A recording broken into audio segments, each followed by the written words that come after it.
about the choices that you make. You wanna know why we do the things that we do?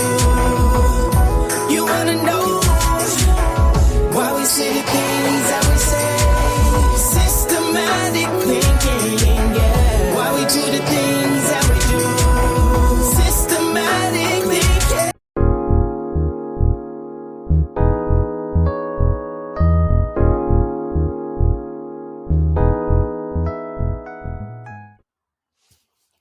Good evening and welcome to Soul Food History, where we celebrate the successes of Black Americans. I am Chef Earl Pearl at DBCHEFTV, always with my brother and co-host Lucci at Lucci on Facebook. Peace, God. Peace. How's it going today, my brother? I'm all right. How your day been today, bro? Everything been great, bro. Just looking forward to the show for sure. Absolutely. We got a great show put together this evening, and before we get into the show, everyone out there, make sure to like and share the video. Also, subscribe to the channel and hit the notification bell so when we go live, you never miss an episode of Soul Food History. And also, we got some links in the description, y'all. So make sure to check out them links in the description. And yeah, let's get into the show. We got some honorees. Let's look at who we're honoring, who our honorary Black Americans are this evening. And tonight, y'all, we're gonna be celebrating Dr. Ben Carson, Shirley Chisholm, and Byron Island. That's what we're going to be looking at this evening, y'all. That's what we're going to be learning about and celebrating and talking about the things that they have overcome and accomplished and the examples that they have set for other Black Americans who look like them. So first, I think we're going to go ahead and get into Dr. Ben Carson. I think that's who we're going to pull up first. Okay.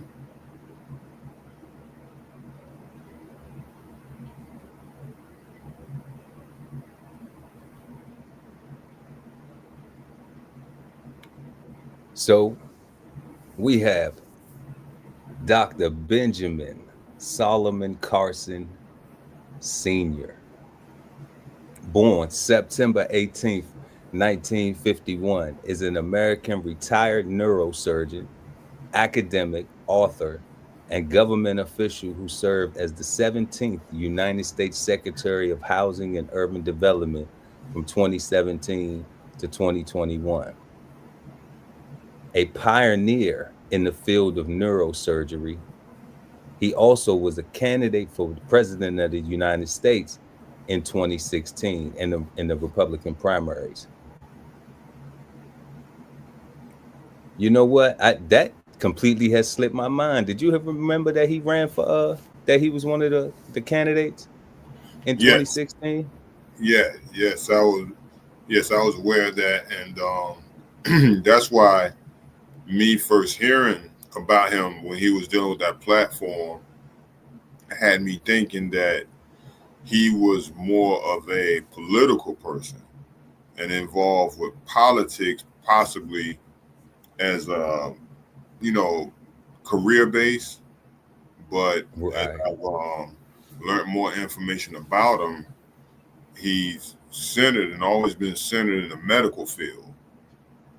And so that situation where he was a Republican candidate for president was something that introduced him to a lot of people, but his works that he accomplished in the medical field, he seemed to be a lot more advanced and credible than a lot of other people in the medical field. Definitely. Yeah, he definitely got it going on when you talk about neurosurgery. I think they're gonna talk about that later. They had the movie Gifted Hands that is a phenomenal movie about him and some of his Nobel Peace Prize winner. I don't know if he got a Nobel. You know what? We're gonna find out before we just put that on him. But he did complete the brain surgery, I believe. You know what? We're gonna learn about it. We're gonna learn about it. But one thing I want to note before we continue to read about Dr. Ben Carson is it says he's a retired neurosurgeon, academic author, and government official. That's a lot of stuff he got going on.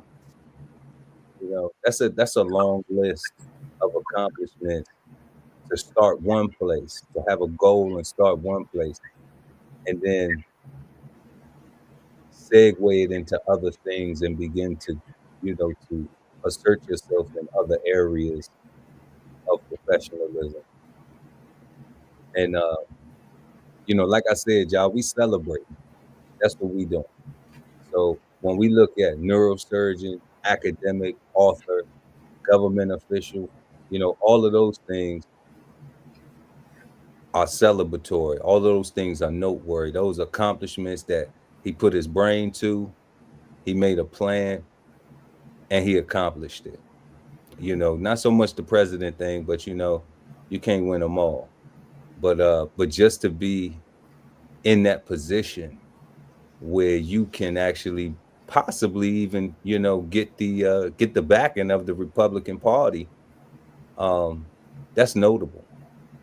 That's notable. No matter how, no matter which side of the aisle you lean on, that's notable for anybody to achieve that. Continuing to read, Carson became the director of pediatric neurosurgery at the Johns Hopkins Children's Center in '84 at the age of 33. Then the youngest chief of pediatric neurosurgery in the United States. Okay. So in '84, he was 33. And he was the youngest chief of pediatric neurosurgery in the US. So that was already making history right there. All right, to be the youngest. Okay. Now they don't even colorize it and make it a black or white thing. They just say he was the youngest to do it. So being the youngest to do it, that means it's not even about race at this point. It's about accomplishing something, being determined and self-determined to accomplish something at such a young age. And I think that's the part that really needs to be highlighted and celebrated. Yeah, you would think that with that much by that age, they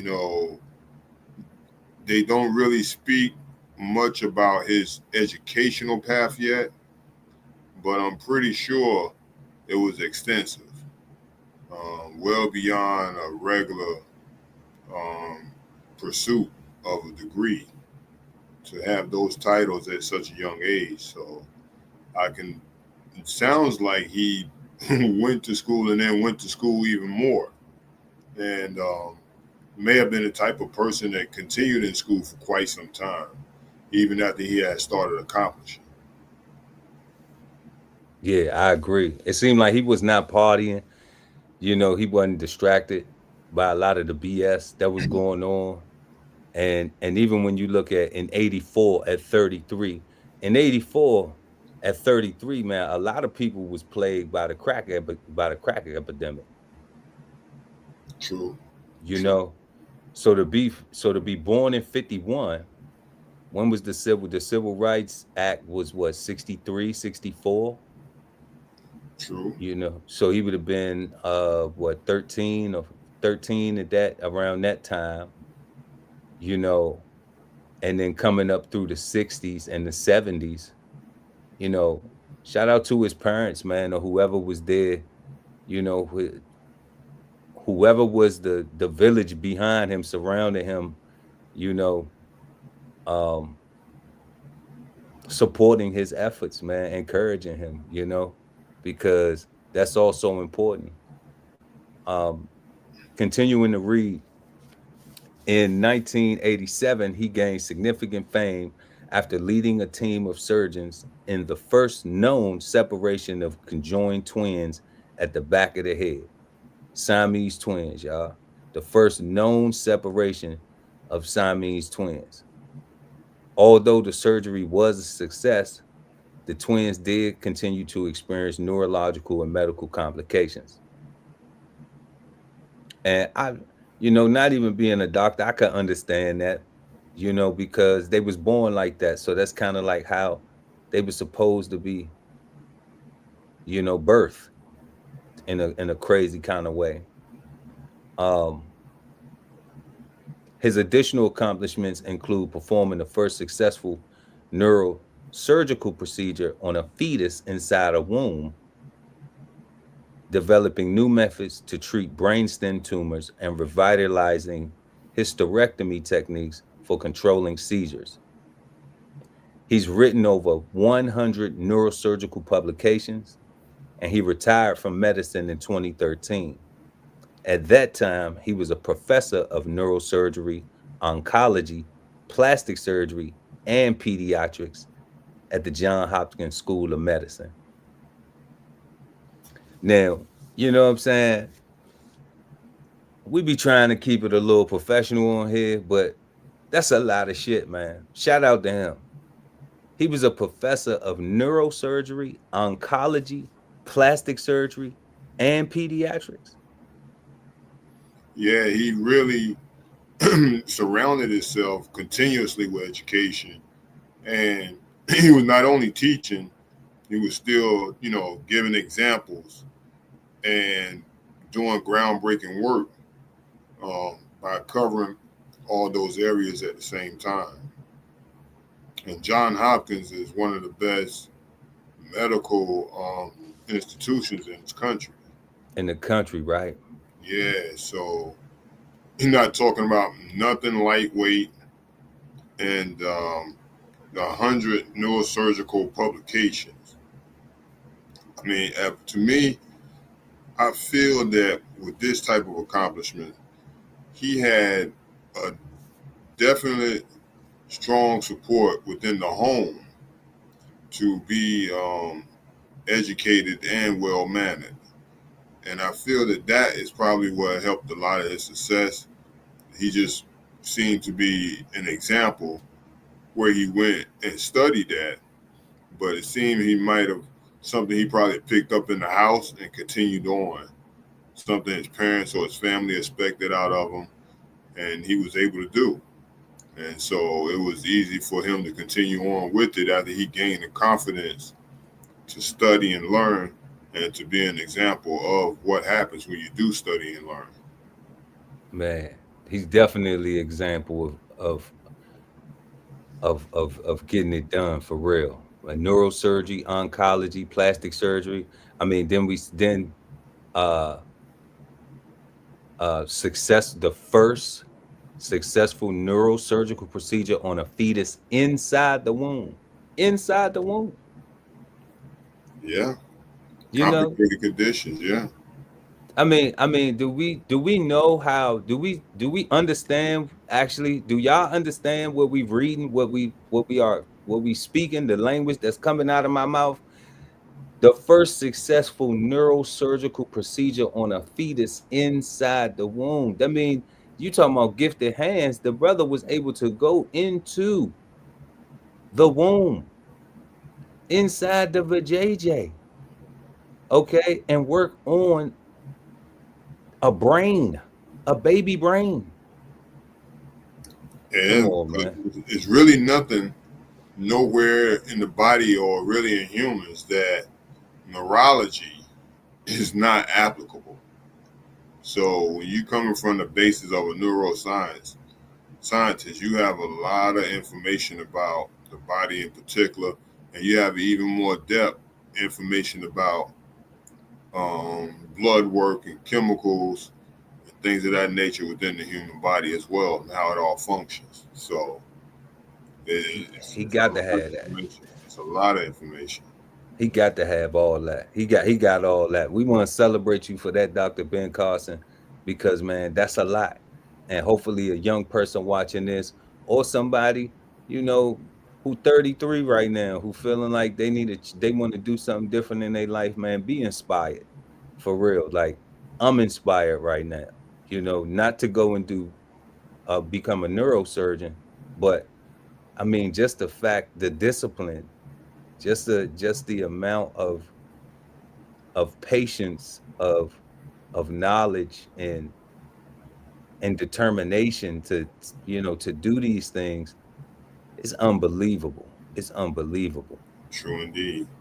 Continuing to read, Carson gained national fame among political conservatives after delivering a speech at the 2013 National Prayer Breakfast that was perceived as critical of the policies of then President Barack Obama.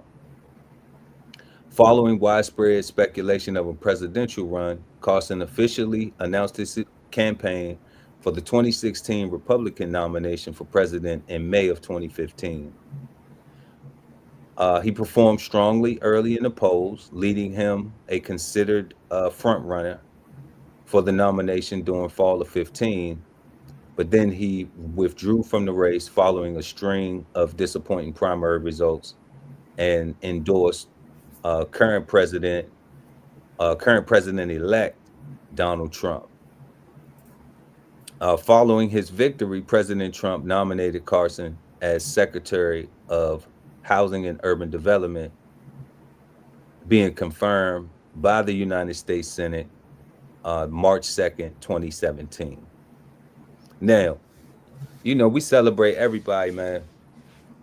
And one of the things that I know I have been critical on one of our other shows is it's just like on Cigar Sundays live. Make sure y'all go check that out at Cigar Sundays on DBCHEFTV Streamcast Network.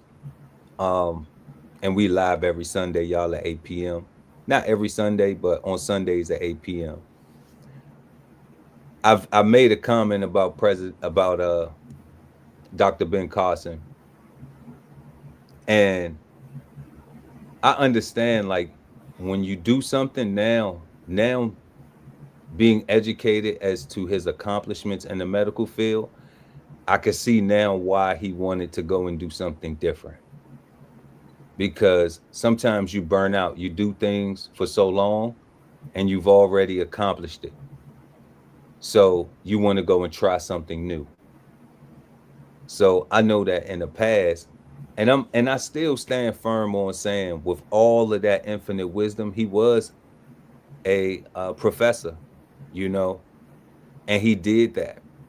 So I guess in my mind, I was thinking that, like Dr. Ben should die as a professor, because of his phenomenal works, of everything that he's already done, and what he would be able to teach to other young Black Americans and Americans alike, specifically the young Black Americans, because I think that, like you said earlier, when we were speaking offline, so many people don't know about what we just with the 100 neurosurgical publications and the neurosurgical procedure on a fetus inside a womb, or the separation of conjoined twins, or at age 33, chief of pediatric neurosurgery in the United States, like making history. So many people don't know of those things. They get so bombarded with his presidential political aspirations, and that gets drowned. It drowns out all of his honorary work for neurosurgery. It just drowns out all of that. So I'm saying on the record, like, I ain't know Dr. Ben, Dr. Carson, I ain't know. I had no idea. Like, I needed to do my research. And now that we here to celebrate you, I can stand and say, like, we appreciate you for what you've done, and even your endeavors to try to do things on a political basis.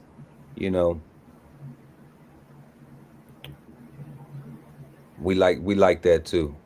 So continuing to read, Carson has received numerous honors for his neurosurgery work, including over 60 honorary doctorate degrees and numerous national merit citations.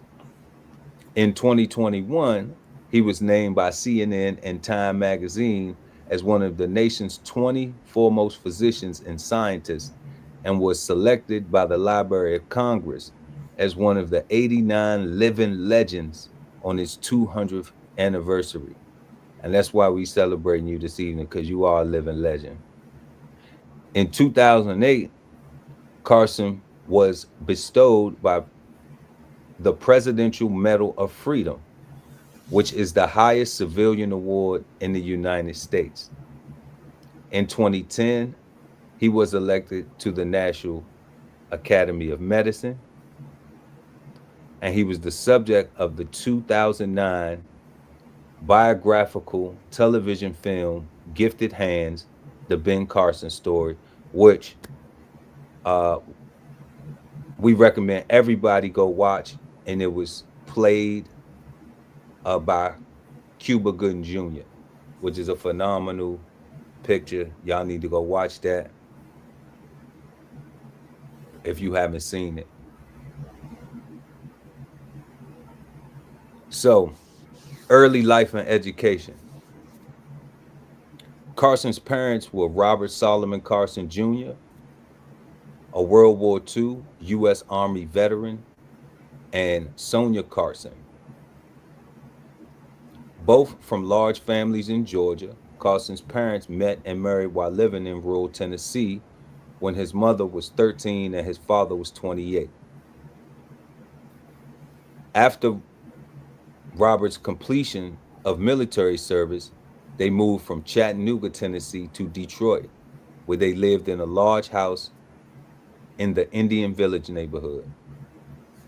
Carson's father, a Baptist minister, worked in a Cadillac automobile plant.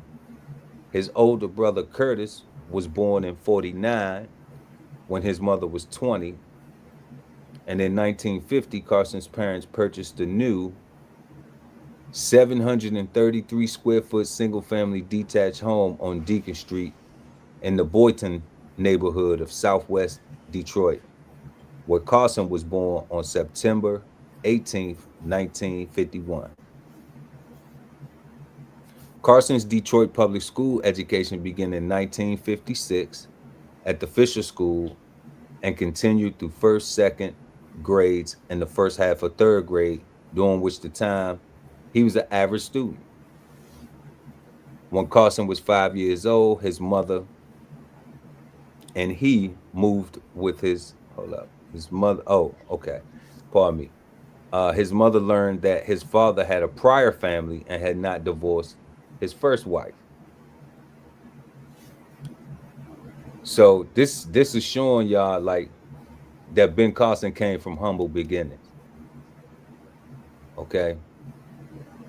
And it's saying right here, when he was 5, his mother learned that, Pops had a whole nother family. And they were still married. So in 59, when he was 8, his parents separated and he moved with his mother and brother to live for 2 years with his mother's Seventh-day Adventist older sister and brother-in-law in the multifamily dwellings in the Dorchester and Roxbury neighborhoods of Boston.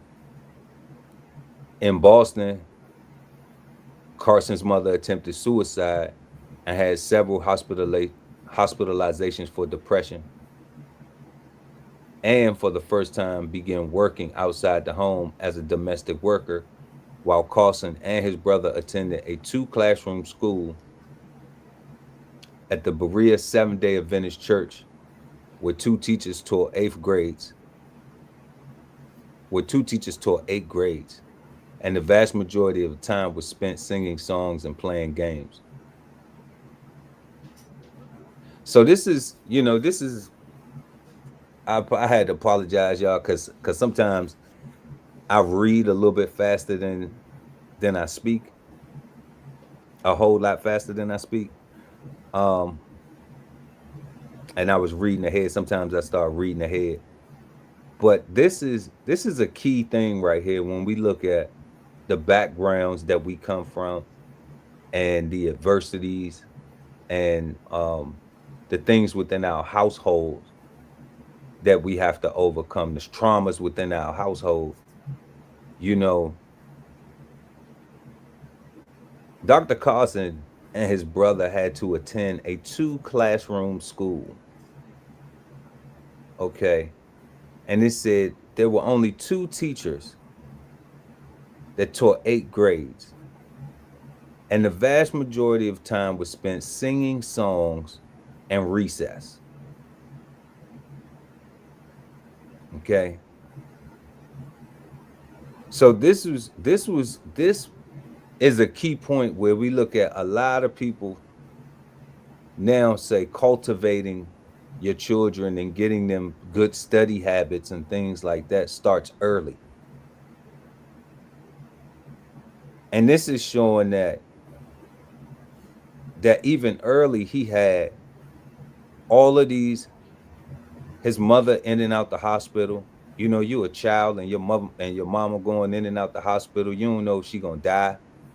You know, you living with your aunt. You know, not saying that I'm not putting that they weren't being treated well or nothing like that, but you know, nobody is gonna really treat you like your mama and your daddy.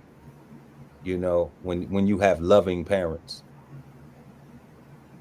So you really don't know. Like, I can imagine what Dr. Ben him and his brother was going through, you know, at that time in their own for their own mental health, you know, with their own depression, their own trauma, being away from their dad, being with their mom, maybe not really understanding the problems and things that adults have that they going through. And then, you know, and then they expected to be children, but you got to develop these habits, these study habits, these work ethics. And man, that's definitely, when you're talking about looking at what he accomplished by 33. You know, I would say Dr. Ben Carson did have a rough start. You know, these beginnings don't sound like anything silver spoon. Right. That's right. In 1961, at the age of 10, Carson moved with his mother and brother back to Southwest Detroit, where they lived in a multifamily dwelling in a primarily white neighborhood, Springwells Village, while renting out their house on Deacon Street, which his mother had received in her divorce settlement. Shout out to moms, being an entrepreneur. Knowing I'm not going to sell that, I'm going to cash flow it. When they returned to Detroit public schools, Carson and his brother's academic performance initially lagged far behind their new classmates, having, according to Carson, essentially lost a year of school by attending the small 7-day Adventist school in Boston. But they both improved when their mother limited their time watching TV and required them to read and write book reports on 2 library books per week. There you go. Carson attended the predominantly white Higgins Elementary School for 5th and 6th grades and the predominantly white Wilson Junior High School for the 7th and first half of 8th grade. In 1965, at the age of 13, he moved with his mother and brother back to their house on Deacon Street. He attended the predominantly black Hunter Junior High School for the second half of 8th grade. At the age of 8, Carson dreamed of becoming a missionary doctor, but 5 years later, he aspired to the lucrative lifestyles of psychiatrists portrayed on television. And his brother bought him a subscription to Psychology Today for his 13th birthday. And what I'm guessing Psychology Today was a publication, a medical publication about psychology or something. We would have to actually look into that. I wasn't around. I was still swimming in 65. So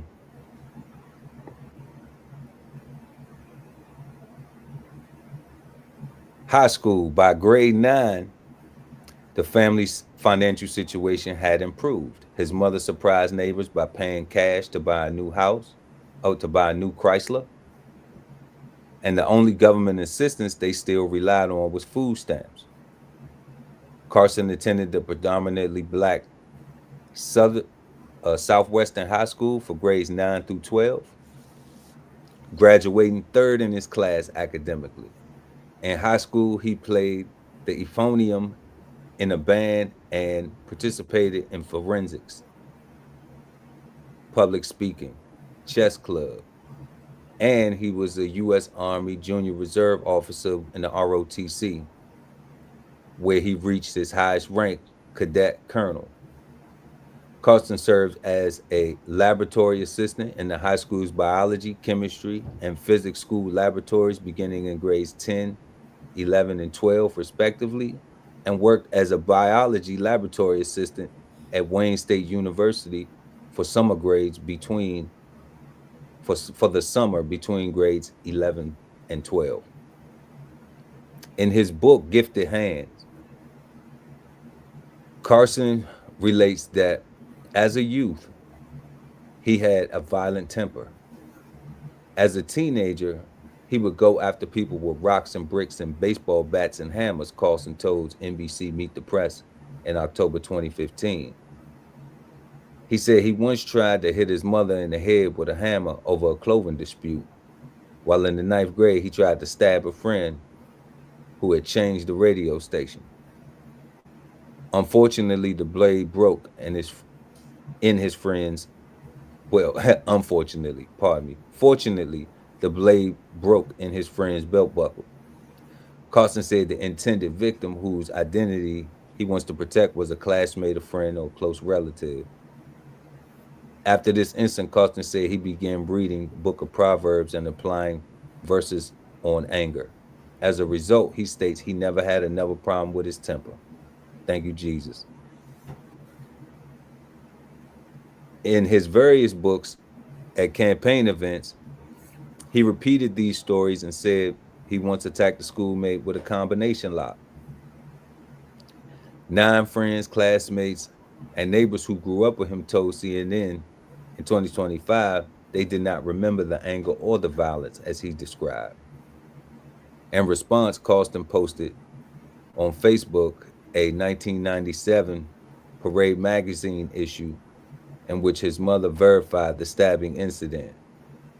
He then questioned the extent of the effort CNN had exerted in the investigation. And we just want to highlight this because everybody has something that they deal with. Everybody has something that they have to overcome, whether it's your conditions, socially, or whether you have some temper issues, some anger issues and things like that. It's showing you that this Dr. Ben Carson is someone who dealt with mental health issues as well. That's true. Anger issues, family issues, everyday issues. He had trauma as well. And he was able to, overcome those things and go on to do some of the things that we discussed earlier, which we celebrating you for this evening, Dr. Carson. We're gonna go ahead and skip to his college. But you know what? No, let's not. Let's go ahead and finish this out. Carson has said that he protected white students in a biology lab after a race riot broke out at his high school in response to the assassination of Dr. Martin Luther King in 1968. So that's a big deal. That's a big deal. In college, moving on to college, Dr. Ben Carson's SAT college admission test scores ranked him somewhere in the 90th percentile. That's phenomenal.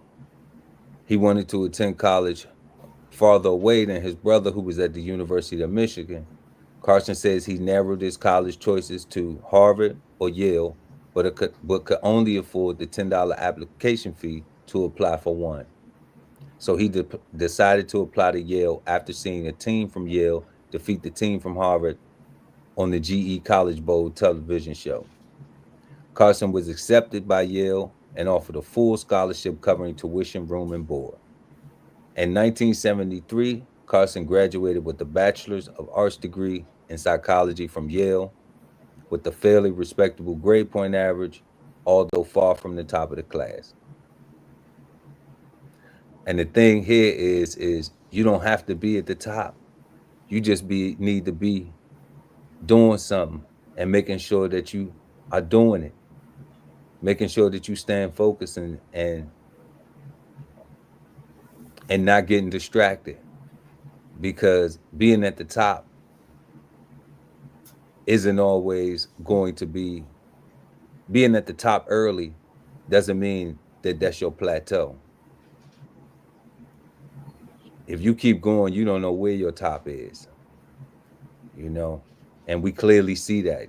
Dr. Ben Carson is a true example of that, where they say, you know, they talked about in high school how he graduated at the top of the class in high school, but then in college, hey, he went to Yale off of his academics.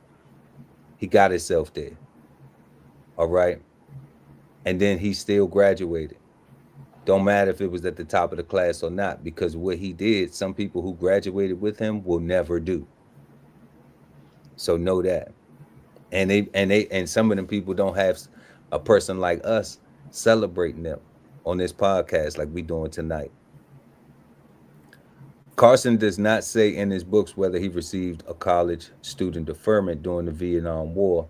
He does say that his older brother, then a student at the University of Michigan, received a low number in the first draft lottery in 1969 and was able to enlist in the Navy for 4 years instead of being drafted, whereas he received a higher number, 333, in the second draft lottery in 1970. Salute to your brother. Thank you for your service. And salute to your dad. Thank you for his service as well. You know, we love our vets. Carson said he would have readily accepted his responsibility to fight had he been drafted, but he identified strongly with the anti-war protesters and the revolutionaries and enthusiastically voted for anti-war Democratic presidential candidate George McGavin in 1972. In his book, America the Beautiful, published in 2012, Carson said the Vietnam War is, in retrospect, not a noble conflict. It brought shame to our nation because of both the outcome and the cause.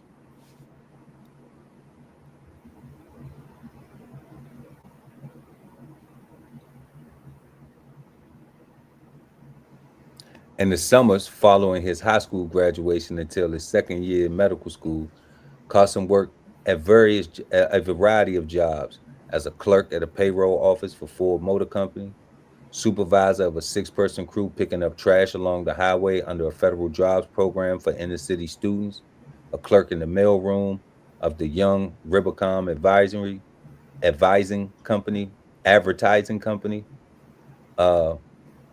assembling fender parts and inspecting back window lovers on assembly line at Chrysler, a crane operator at Senate Steel, and finally a radiology technician taking x-rays at Yale. Carson had a part-time job on campus also as a student police aide. And it's looking like my brother ain't never been scared of no work.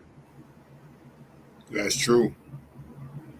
In his autobiography, Carson said he's been offered a scholarship to West Point, and it is likely he means he was offered an appointment to the United States Military Academy at West Point. Candidates receive a free education, room and board in exchange for commitment to serve in the military for at least 5 years after graduation. And Carson also said the University of Michigan had offered him a scholarship. His staff later said The described scenario was similar to that of West Point, as he never actually applied for entry to either University of Michigan or the United States Military Academy at West Point. We're going to go down here to medical school right quick.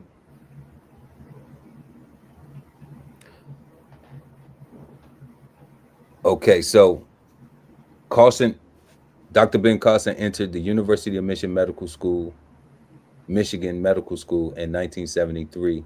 And at first he struggled academically, doing so poor on his first set of comprehensive exams that his faculty advisor recommended he drop out of medical school or take a reduced academic load and take longer to finish.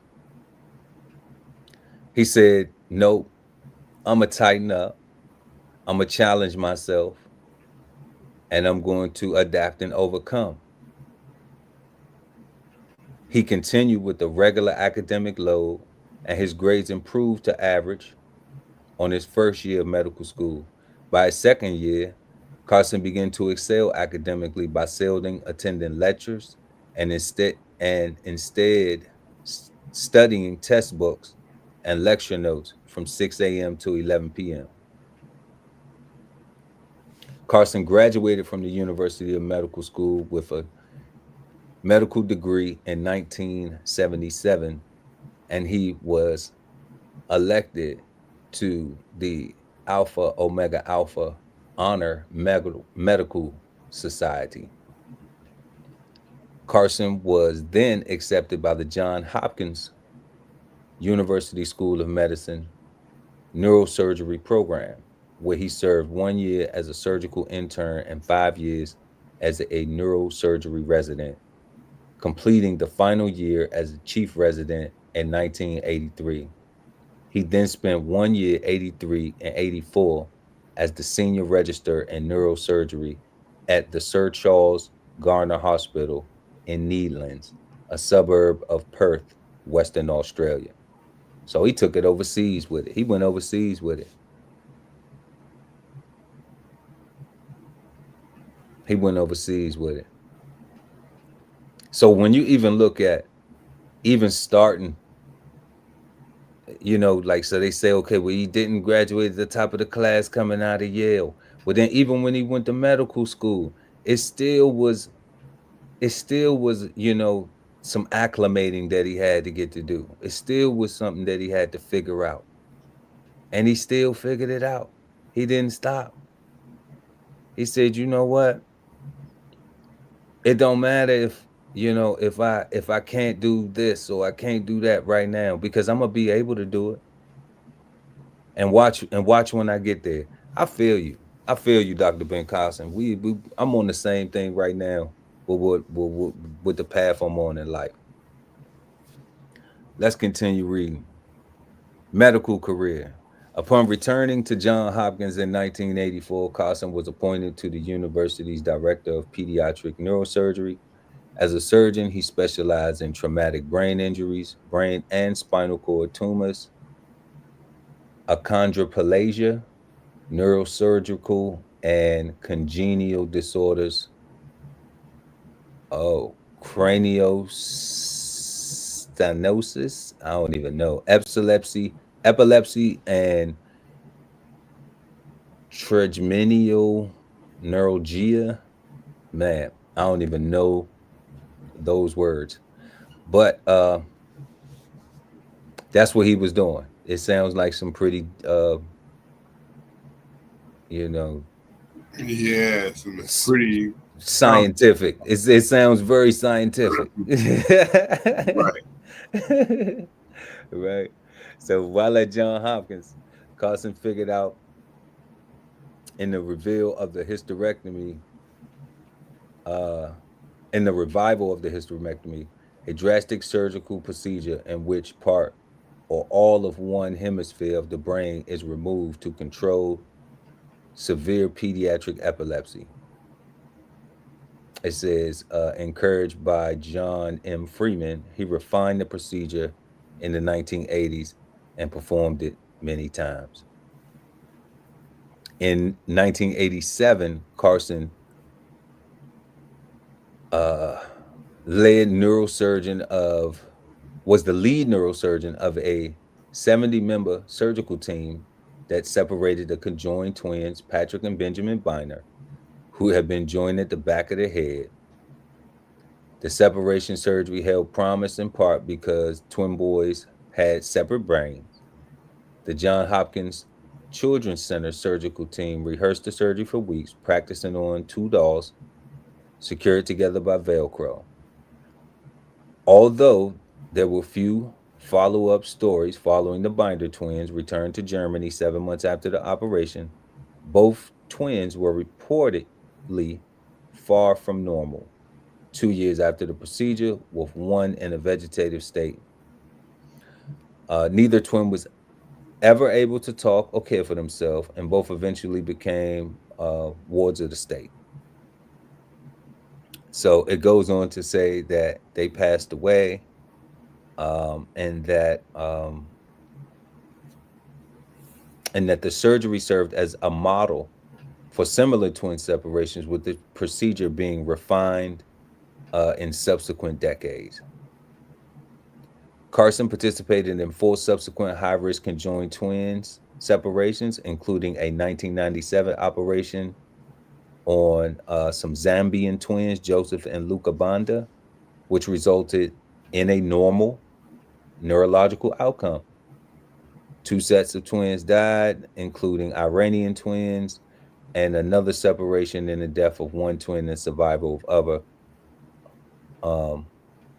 So you win some, you lose some, but he's the guy that can give you a shot at it. Yes. And that's worth celebrating, because how many people do you know that can say, well, we can try. True indeed. If you're willing to try. True indeed. It takes a lot to do anything medically, and for people to be able to live in a healthy way. So especially when you're talking about physically cutting on them and allowing them to re-heal and move forward. Yeah. So we're gonna close out with Dr. Ben Carson right here. We just gonna talk about some of, we just gonna shout him out right quick. We want to just go to his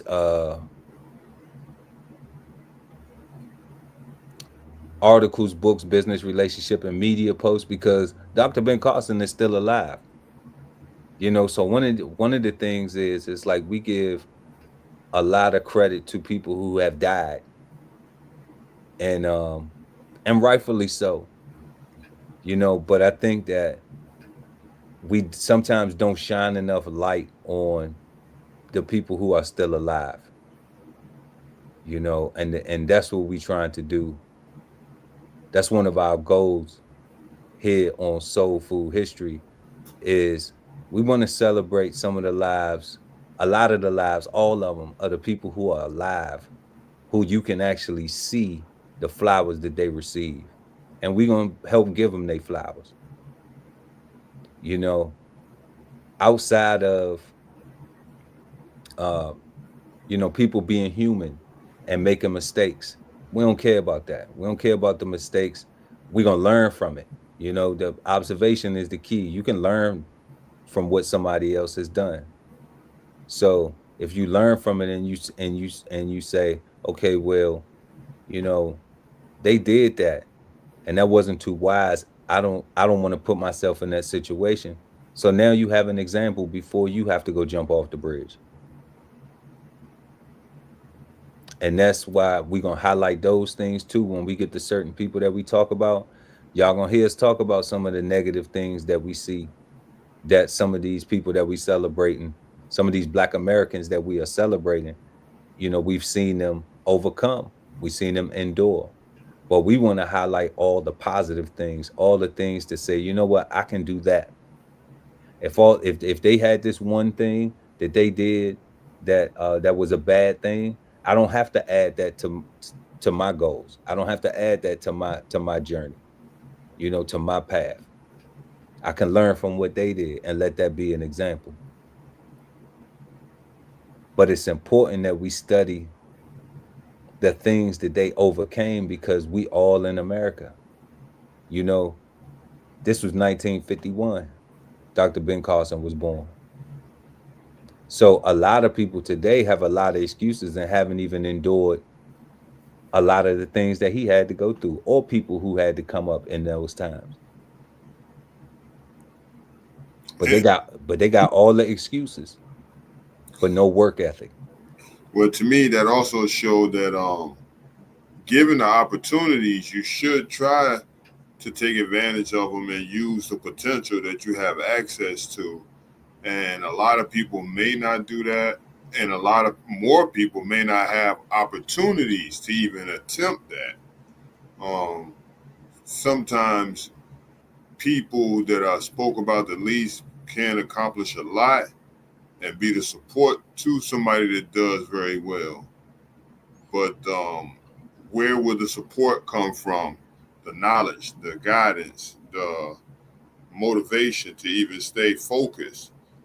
It could come few, far and in between. So when you have a chance to do something positive, yeah, recognize number one that is an environment that you can grow in, because there's a lot of things that can grow and be done, and then there's people that feel like the environment they're in may not be a good conduit, but you can still grow in those hard environments as well. Maybe not as easy, but there's growth that can be accomplished in any and all environments. But some situations are very, very difficult, and have people believing that the situations are too difficult to accomplish out of. And he's a good example on you can be in difficult situations but still accomplish things and do great things. Because to me, he accomplished once he became accountable and responsible and older for himself. The part that seemed to be hard, which was his younger upbringing, was handled very well by his mother, but no one had full control over how a situation is that you're born into. And that really, can be a part of everyday life for all kinds of people in this country, because we're a diverse melting pot of different people feeling different ways and doing different things. So that's just the way it is. And I think that one thing you can learn from is that you don't want to necessarily look at areas and blame areas without looking at the people that you're involved with and being accountable yourself. I think he's a good example of being accountable, self-accountability. Absolutely, absolutely. Dr. Ben Carson is a great example of self-accountability. And we want to salute you, Dr. Ben Carson. We're going to read off a list of your awards and honors, and then we're going to move on to this evening's next honoree. Dr. Ben Carson is a member of the American Academy of Achievement, Alpha Omega Alpha Honor Medical Society, and the Horatio Alger Association of Distinguished Americans.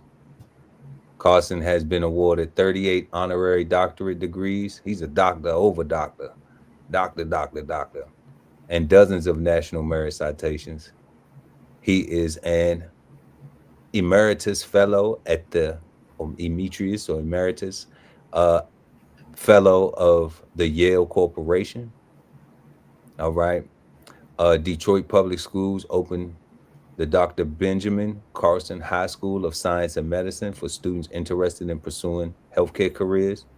The school is partnering with Detroit Receiving Hospital and Michigan State University. And I think we've read down all of these things, but we're going to go one more time. In 2000, he received the award for the greatest public service benefiting the disadvantaged, an award given out annually by the Jefferson Awards. In 2001, he was elected by the Library of Congress on the occasion of his 200th anniversary to be one of the 89 to earn the Distinguished Library of Congress Living Legend. You are a living legend. 2004, He was appointed to serve on the President's Council of Bioethics. 05, Carson was awarded the William E. Simon Prize for his philanthropic leadership. In 06, he received the Spring Iron Medal from the NAACP, their highest honor for outstanding achievement. In 2008, the White House awarded Carson the Presidential Medal of Freedom, the nation's highest civilian honor. In 2008, Ford Theater Society awarded Carson the Ford Theater Lincoln Medal for exemplifying the qualities embodied by President Abraham Lincoln, including courage, integrity, tolerance, equality, and creative expansion through superior achievements. In 08, U.S. News and World Report named Carson as America's best leaders, as one of America's best leaders. In 2010, he was elected to the National Academy of Science Institutes of Medicine, considered one of the highest honors in the fields of health and medicine. In 2012, Carson was the influential Marylander Award recipient from the Daily Record, Baltimore's legal and business newspaper. And in 2014, a poll of Americans conducted by Gallup ranked Carson 6th on the list of the most admired persons. And with that said, we admire you, Dr. Ben Carson, and we salute you, and we thank you for all of your hard work and examples, and we celebrate you right here on Soul Food History. True indeed. So, Dr. Ben Carson, what you got for Dr. Ben Carson, God? What you think? Well, as I spoke earlier, bro, I mean, he accomplished a lot as an individual. He seemed to surround himself with education and utilize his ability to learn, which was a God-given talent. It doesn't always require a physical strength to do great things. Doesn't always require sports. Doesn't always require, a lot of bulk. He actually recognized how he could become the person that he wanted to be by utilizing his mind and by studying and learning.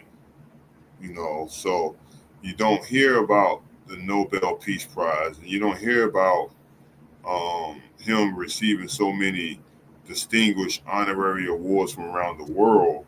But what you do hear is that the awards he did receive are very, very, very highly acclaimed awards. Anybody just can't receive them. They're not everyday awards. And it doesn't seem as if he was a person that was thriving for awards. See, that's one great thing that I recognized about his timeline. It was continuous, consistent accomplishments and surrounding himself with education and learning experiences, opportunities, and environments. And I think that credits him towards not only wanting to learn more, but to teach more, to be an example on how to learn and grow as a person. And so it seems as if he actually accomplished a lot of things because he loved learning and growing and discovering. And he got recognized for his talents in dealing with those areas and was awarded for that as well. But to me, it seemed like he had a self-love of discovering things and explaining them. And as you can see, it says in his earlier years, in his latter years even, being professors and teaching at distinguished universities. It was like education, once he got involved in it, he really enjoyed it. And he seemed to stay rooted and grounded in educational environments. So we all know going to school, you have to go to school for yourself. Yeah, absolutely. Yeah, you do. You do.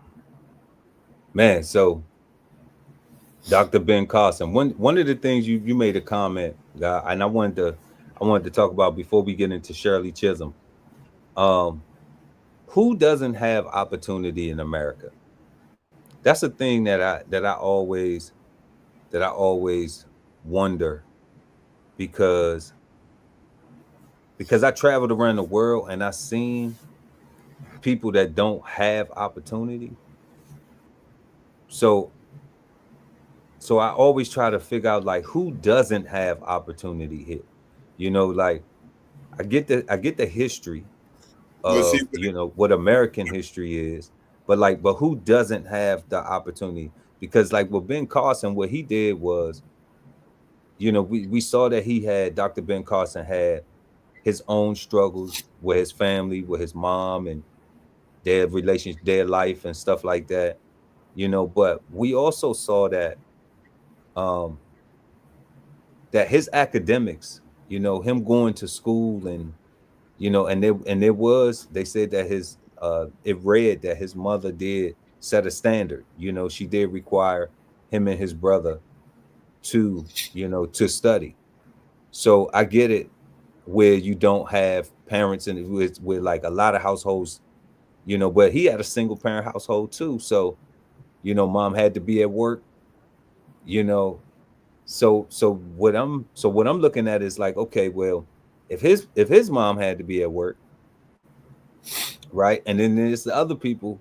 Like, can you use that as an excuse anymore? Is that well, I come from a single parent household, so I didn't have as much opportunity as somebody has who has both parents in the house. Is that an excuse? Is that a valid excuse anymore?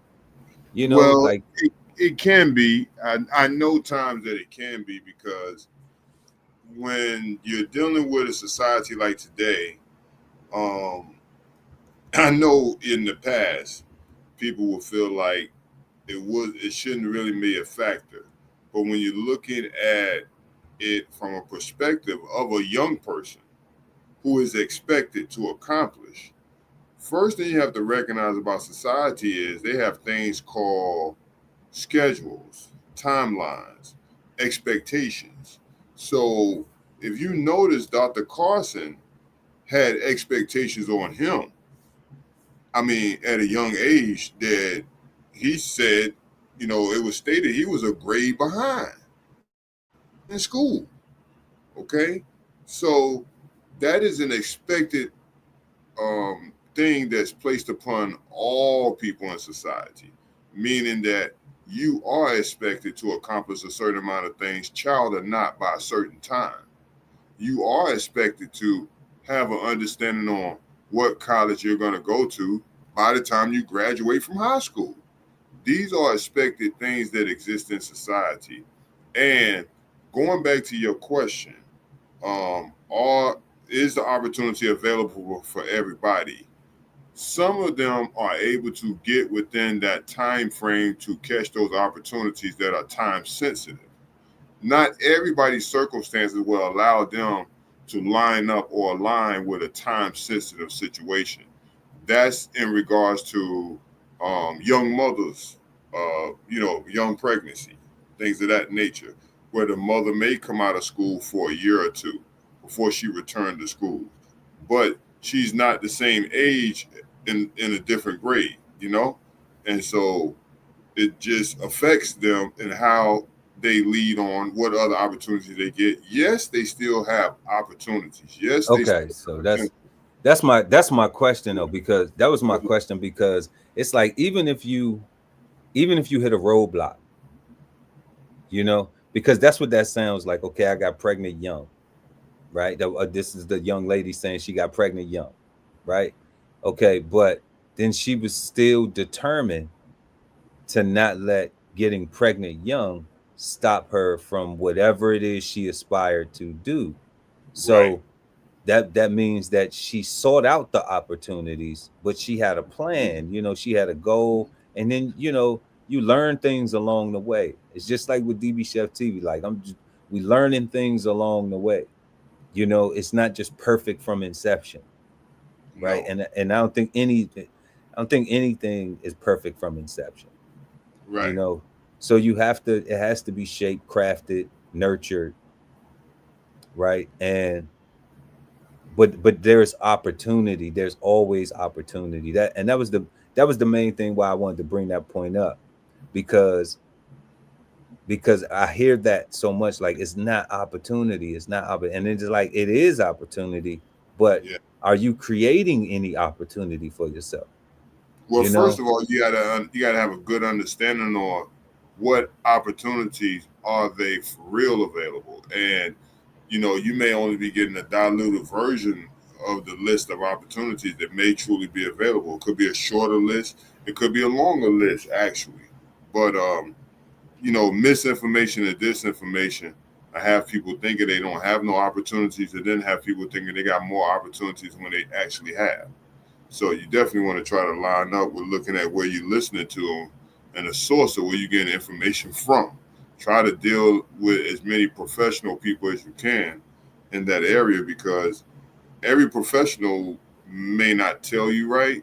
You would expect them to, but that's why they say get second opinions. Get second opinions and be sure. That's doing your due diligence, not just taking everything at face value and running with it just because it was said. So it's a lot of things you got to be aware of. But growing up from being a young person, you're just looking to be knowledgeable, and some of us have an understanding of character, emotional, and intelligence with, but some of us are craftier than others at a young age and at an older age. So we Yeah, just have to people be learn able. at different speeds. I get that. People learn at different speeds and in different Yeah, ways. And yeah. I felt that Mr. Carson may have been one person who had the ability to separate himself from the violent tendencies, perspective, or influence that was around him, and lean and surround himself with education. And that's why I said that's a great thing to do. And a lot of people may look to do that. The opportunity to do that with the knife blade breaking in the belt buckle, I mean, that was his opportunity that, was given to him, in a divine way. And that's what I was saying. Situations like that could lead to a lot more limited opportunities where Dr. Carson would not have been the same Dr. Carson had that. Yeah, yeah. Had That's that still. that's a possibility. That's Oh a yeah, it's a possibility. definite possibility. It's a definite It's possibility a because life, possibility, yeah, but because life is real. Life is yeah, real like that. And but that didn't happen. That didn't no, happen. that didn't happen. But that Yeah, opportunity and that instance is real. That but moment. see, but this is okay. So this is where I'm gonna counter that though, Lucy, because we gonna get to. But I like this though. This is where I'm gonna counter that though, because that's the what if, right? That's the what if, Well, it's and that actually what if never happened. But it's actually what did happen. The knife did break. He no, did no, not. no, no, no. What you just said before was if the If it knife, hadn't have broke, he if actually it would have hadn't have been the stabbed the belt man. buckle, right? Right, right. See, if he did, If it if the hadn't knife have would been have the went belt through, right, buckle, right. then Dr. Ben may not have been Dr. Ben, right? Right. Okay, but what I'm saying is that he was already exemplifying an ability to overcome things. He was already looking for a solution to fix things. Like he was already uh problem solving oriented as a person. So what I'm saying is like I've seen brothers and sisters go through things like people be on drugs and then get off drugs and go be phenomenal people. I've seen people sell drugs and go to prison and come home and do huge things, business things, you know. So I'm still not gonna give Ben Carson, Dr. Ben Carson, respectfully, I'm still not gonna give Dr. Ben Carson the uh the what if he wouldn't have, because I truly believe that from what he has exemplified, even within his story, that he still would have overcome even that. Because when people say, When you have your friends around you and people say, I don't recall those things about a person, that means that this wasn't you all the time. Right, and that's a good point as well, meaning that, or like you said, not all the time, or was it the side of him that they saw? And his mother confirmed it, But and that's what I'm basically what saying. it It's come not down all to, the some time. people know you better. Yeah, like Right, it's but a some people know you better than others. but that comes with it's a time and a place for everything, right? So when you with your With true indeed, when indeed. you with your boys, and you shooting the shit and y'all doing this and that, that's one thing. But when you go to school, then you in the classroom and you're supposed to be focused on what the goal is in that environment. So that lets me know that a person has the ability to discern, and they know that it's a time and a place for everything. It's a right and a wrong.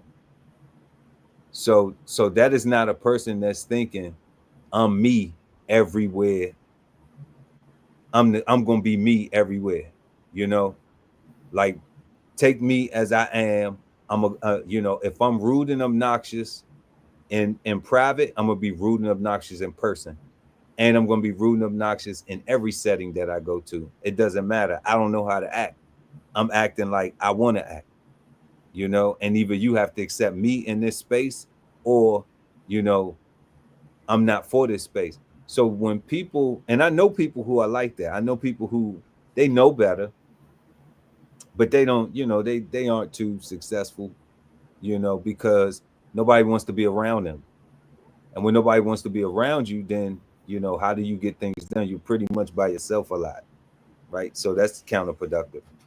Well, yeah, that is counterproductive. Yeah, that's counterproductive. Well, Because I mean, my mother taught me about that when I was real young, and that was really before I got out the house. My mother told me stuff in a way where I fully understood it would be advantageous to listen to her. And one of those things she said is related to what you're saying was, learn how to be with yourself before you have to learn how to be by yourself. And she told me that I'm 4 or 5 years old. Of course, I was in my room on punishment by myself when she said it. right? But being in the bedroom in the house on punishment in your room and learning that lesson is not the same as learning it in a cell block at looking at 20 to 30 years. Yeah. So a lot of people have to learn. Mr. Carson probably was an exemplary of self-control in a lot of ways, and we all got to show that we're going to be having forms of self-control with ourselves if we plan on accomplishing anything in life. It's going to be needed throughout life. It's going to be needed not only at a younger age but at an older age too. And so it's just a part of doing stuff and staying focused, because distractions, reasons, excuses, they're going to exist, but staying focused and determined to see things through and persevere could add up to you doing things that other people will consider great, even if you don't. But you will find yourself enjoying your life because you're committed to something, and you're obviously following through on something that's healthy and happy, that's going to make you feel good. So why not? You know, why not do it? And I think that's what Mr. Carson had determined, that he had a world that he could go in to be himself, but yet still learn how to do and be other things, and discovering and how to be an exemplary person in the medical field. I think it's something that he liked and enjoyed, and it was a way to help people outside of himself. So you look at his works, it don't seem like most of his works was selfish works when you're talking about the medical profession or a government position in housing.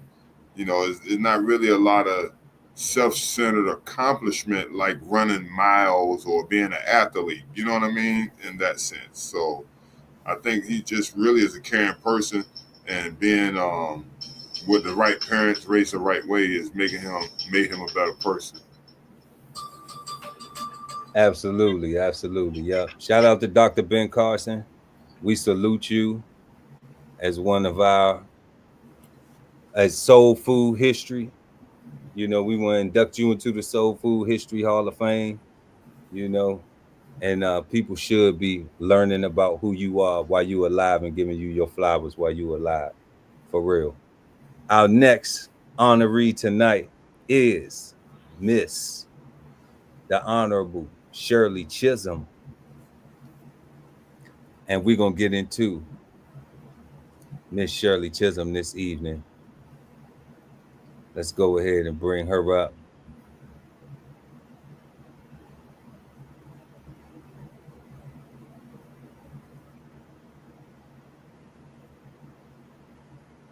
And get her on the stage right here. And we have Miss Shirley Anita Chisholm,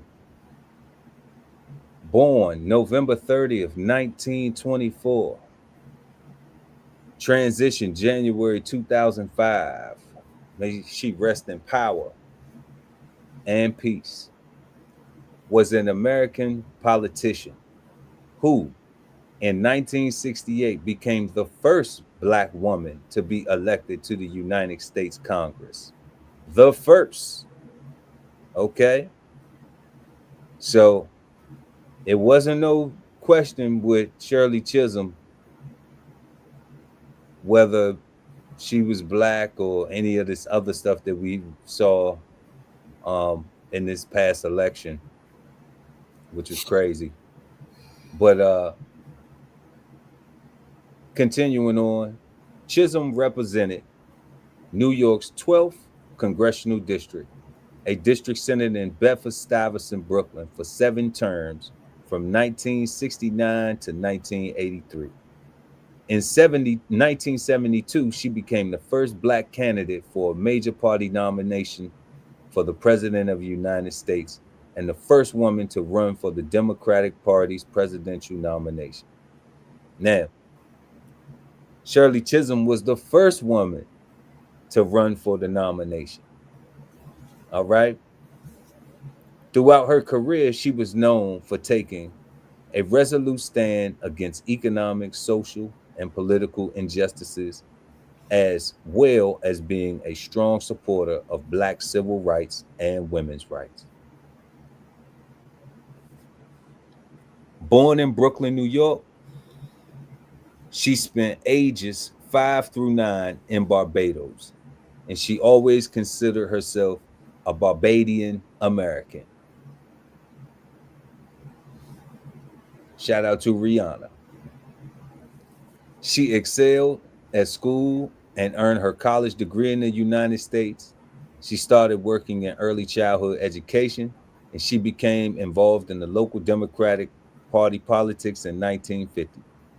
In 1964, overcoming some resistance because she was a woman, she was elected to the New York State Assembly. 4 years later, she was elected to Congress, where she led the expansion of food and nutrition programs for the poor and rose to party leadership. She retired from Congress in 1983 and taught at Mount Holyoke College. Holyoke.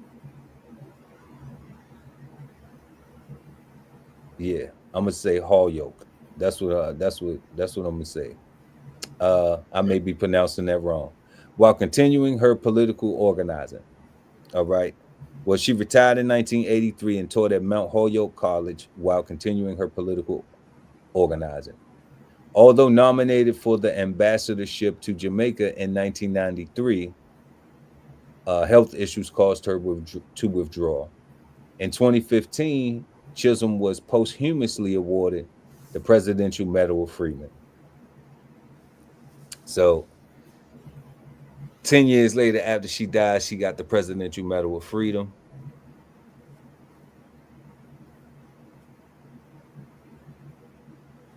I guess it was better late than never. Let's talk about some of her early life and education.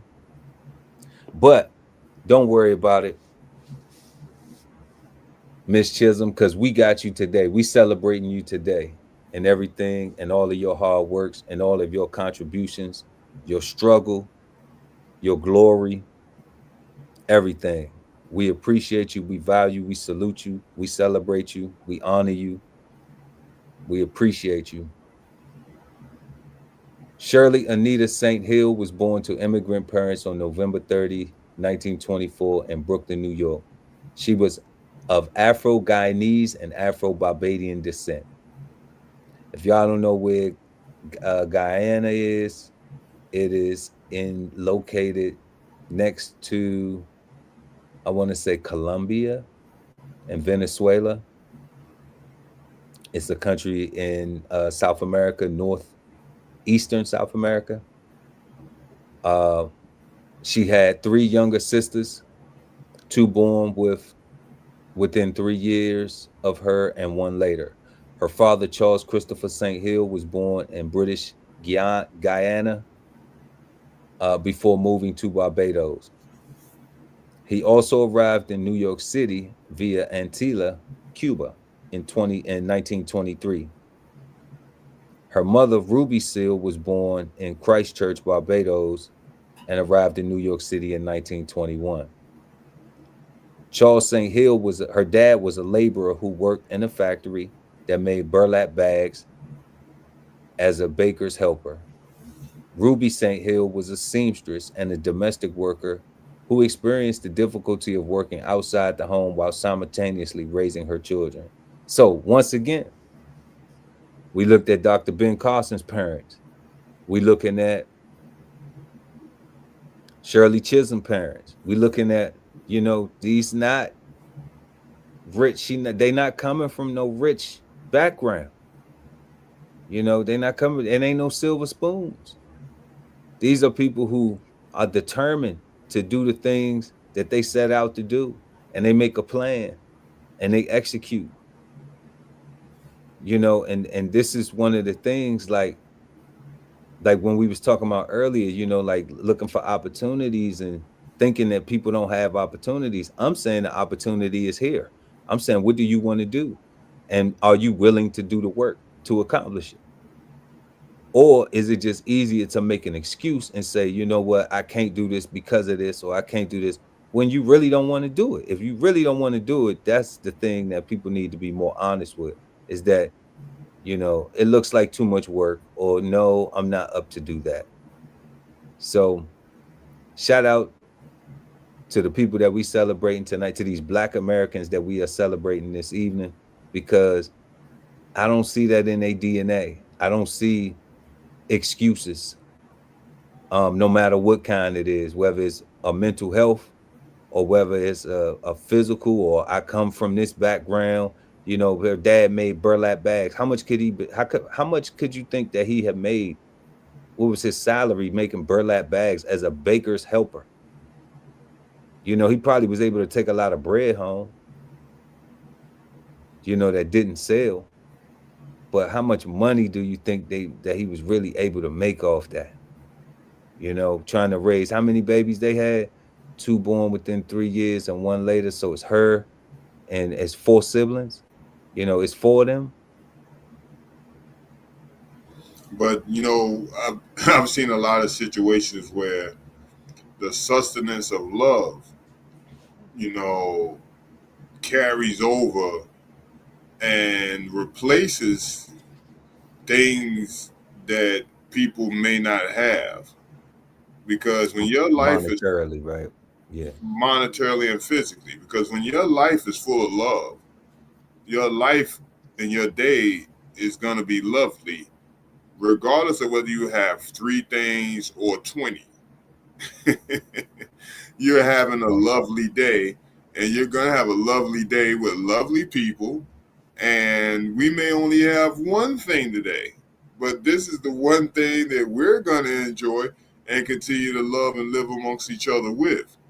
And so it doesn't necessarily require having 10, 20, 30 things to be happy.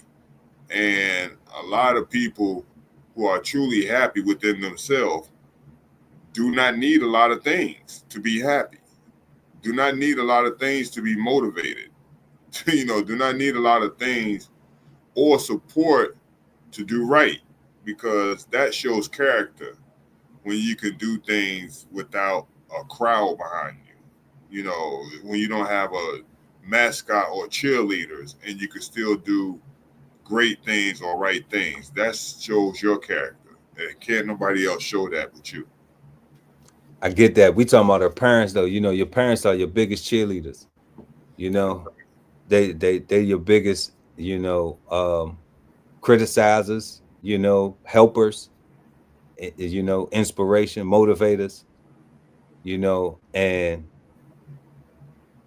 the perspective I'm coming from is that we see when we talk about her parents, the humble beginnings, her dad, who was a laborer, right, and who worked in a factory that made bags, and as a baker's helper, like he had 2 jobs. He worked in the factory, and then he worked at the bakery too. Okay, and then mom's was a seamstress, all right, and a domestic worker. So when you look at this, it's still we see 2 parents in the household, but we still see that they had to be somewhere, you know.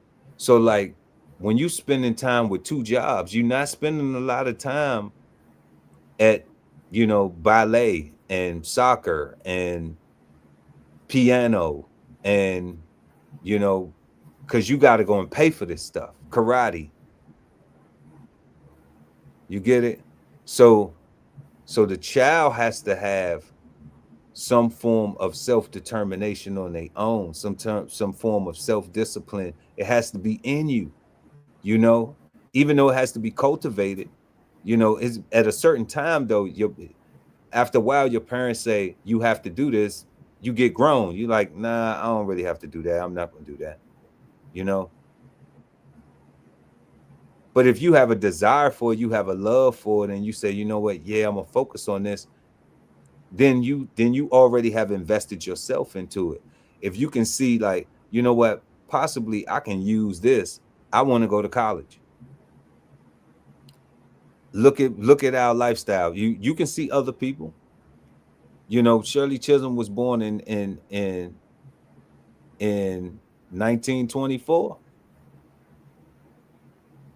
Okay, so I'm sure that she saw plenty of other people with money, you know, that they didn't have. If she was in Brooklyn, then there was a Manhattan, you know, there was a Fifth Avenue, there was a Park Avenue where they didn't live. So at some point in time, you have to say, you know what, I want to reach that. I want to get to that. How do I do it? You know, what do I have to do in this place to get there? How do I reach that? What work do I have to do? What do I have to learn?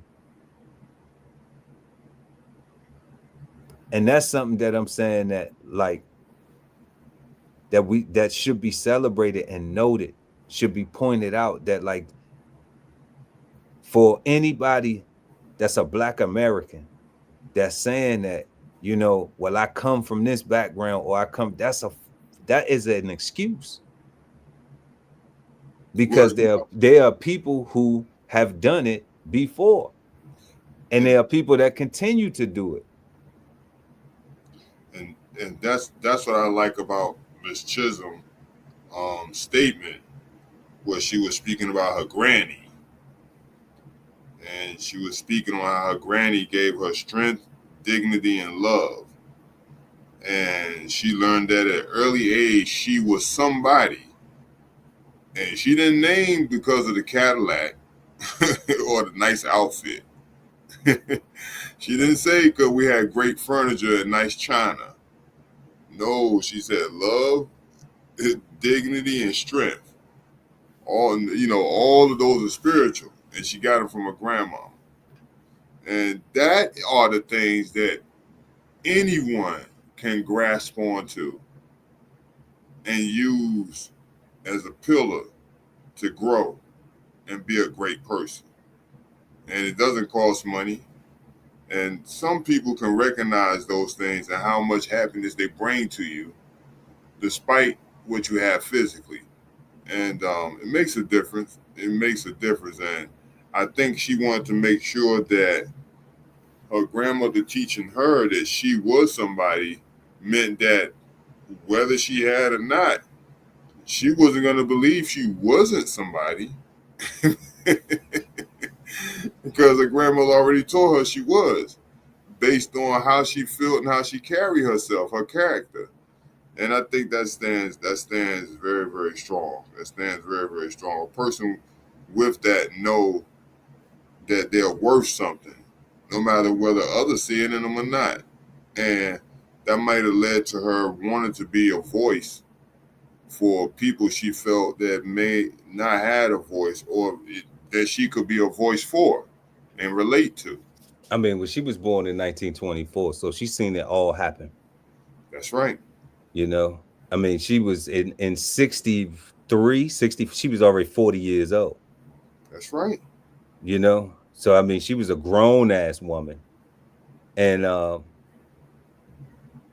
what she says is that the full statement that the part you left out was that to complete it.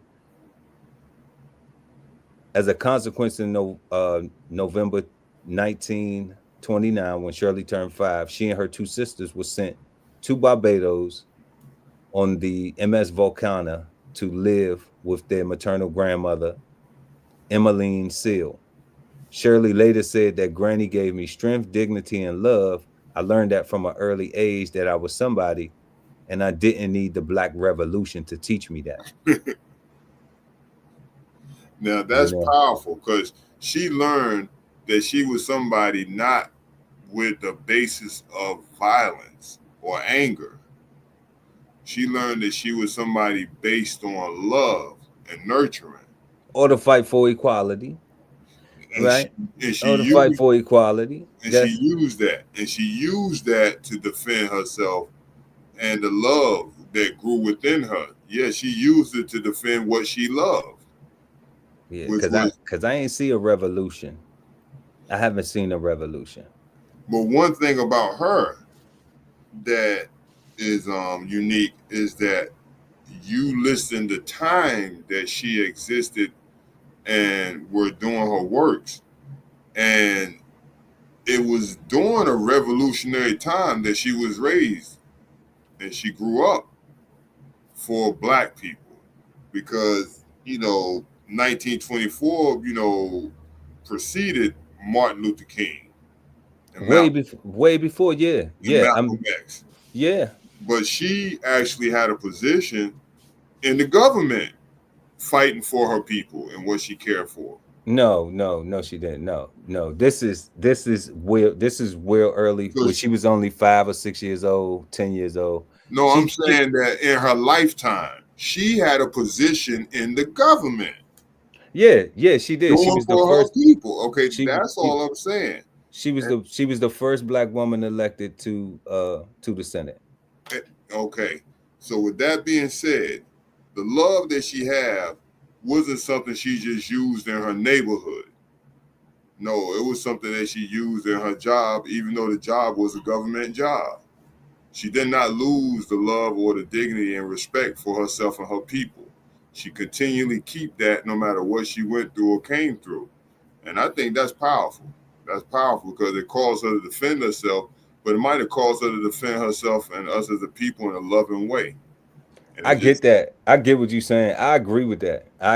So it's another side of the coin where some people would look at that like, well, she went to go work for the government. So is that really,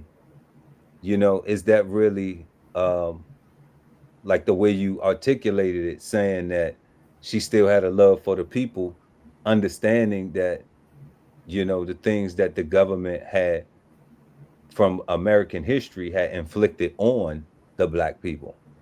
So, on Black Americans, how legislation made it so difficult for Black people too during that time, to advance socially, monetarily, and so many other ways. So But we celebrating her tonight, though, you know, Yeah, because I mean, because it was clearly being the first, but there is another side of that coin. There is another argument that can be had from a different perspective, you know, than to just say that she took that same fight to Congress, because because I do salute Shirley Chisholm, because I like to see we have it's a new move, it's not a fairly new thing, but it is like within the last maybe 20 years. It's called Blacks in Government Big.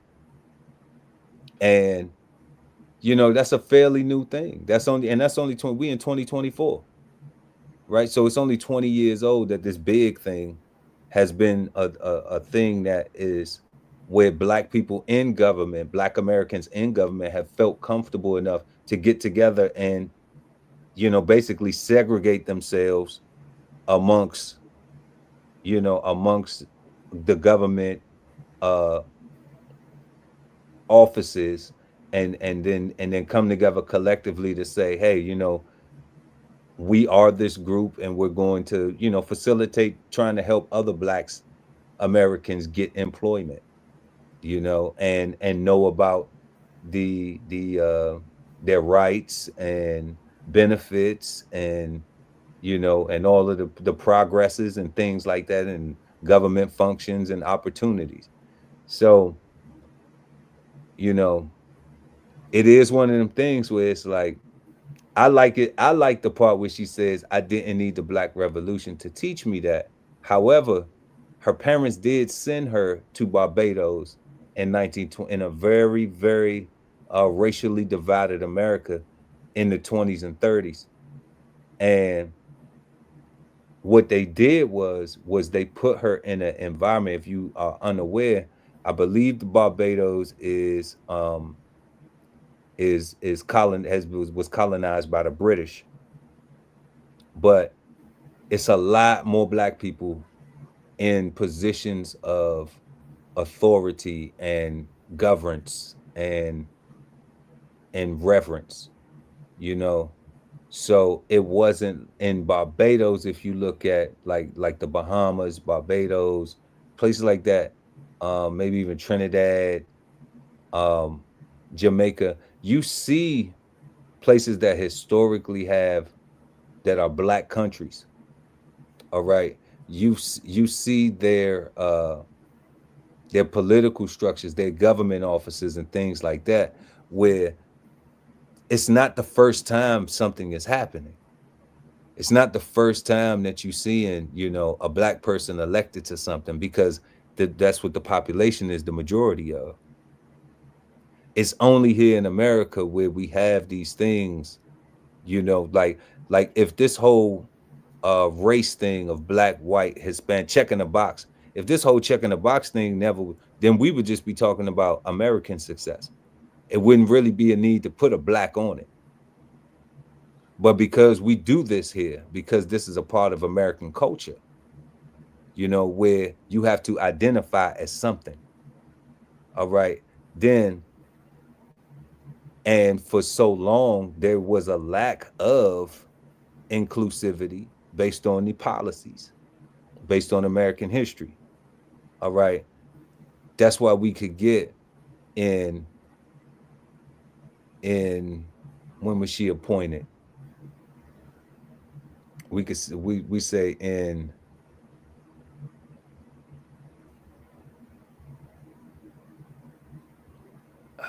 when was this? When was this?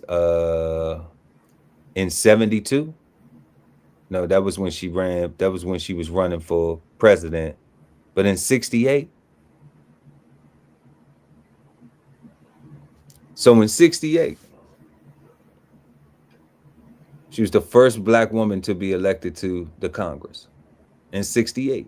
and then it says that she was known for, you know, strong supporter of black civil rights and women's rights. She spoke against political injustices. Now she did that without no crowd or no crew, and so I take it as she really had that much love within herself to stand in that form of fashion, even though there were no other black women, you know, in the situation. So I think that's just something that spoke for humanitarian rights and international humanitarian rights, which people started recognizing and are still recognizing, and how important it is, because it seems to have a lot of common sense with it at the end of the day. Okay, so she returned to the United States, continuing to read on. She returned to the United States in 1934, arriving in New York on May 19. And as a result of her time in Barbados, Miss Chisholm spoke with a West Indian accent throughout her life. In her 1970 autobiography, Unbought and Unbossed, she wrote, "Years later, I would know what an important gift my parents had given me by seeing to that I had my early education in the strict traditional British style schools of Barbados. If I speak and write easily now, that early education is the main reason. If I speak and write easily now, that early education is the main reason." In addition, she belonged to the Quaker Brethren sect found in the West Indies, and religion became important to her. However, later in life, she attended, services at the Methodist Church. And as a result, her time on the island, and despite her U.S. birth, she always would consider herself a Barbadian American. So we're going to skip a little bit and go to, she earned her Bachelor's of Arts from Brooklyn College in 1946, majoring in sociology and minoring in Spanish, a language that she would employ at times during her political career. She won prizes for her debating skills and graduated cum laude. During her time at Brooklyn College, she was a member of the Delta Sigma Theta sorority and the Harriet Tubman Society. As a member of the Harriet Tubman Society, she advocated for inclusion, specifically in terms of the integration of Black soldiers in the military during World War II, the addition of courses that focused on African American history, and the involvement of more women in student government. However, this was not her first introduction to activism or politics. Growing up, she was surrounded by politics, as her father was an avid supporter of Marcus Garvey and a dedicated supporter of the rights of trade union members.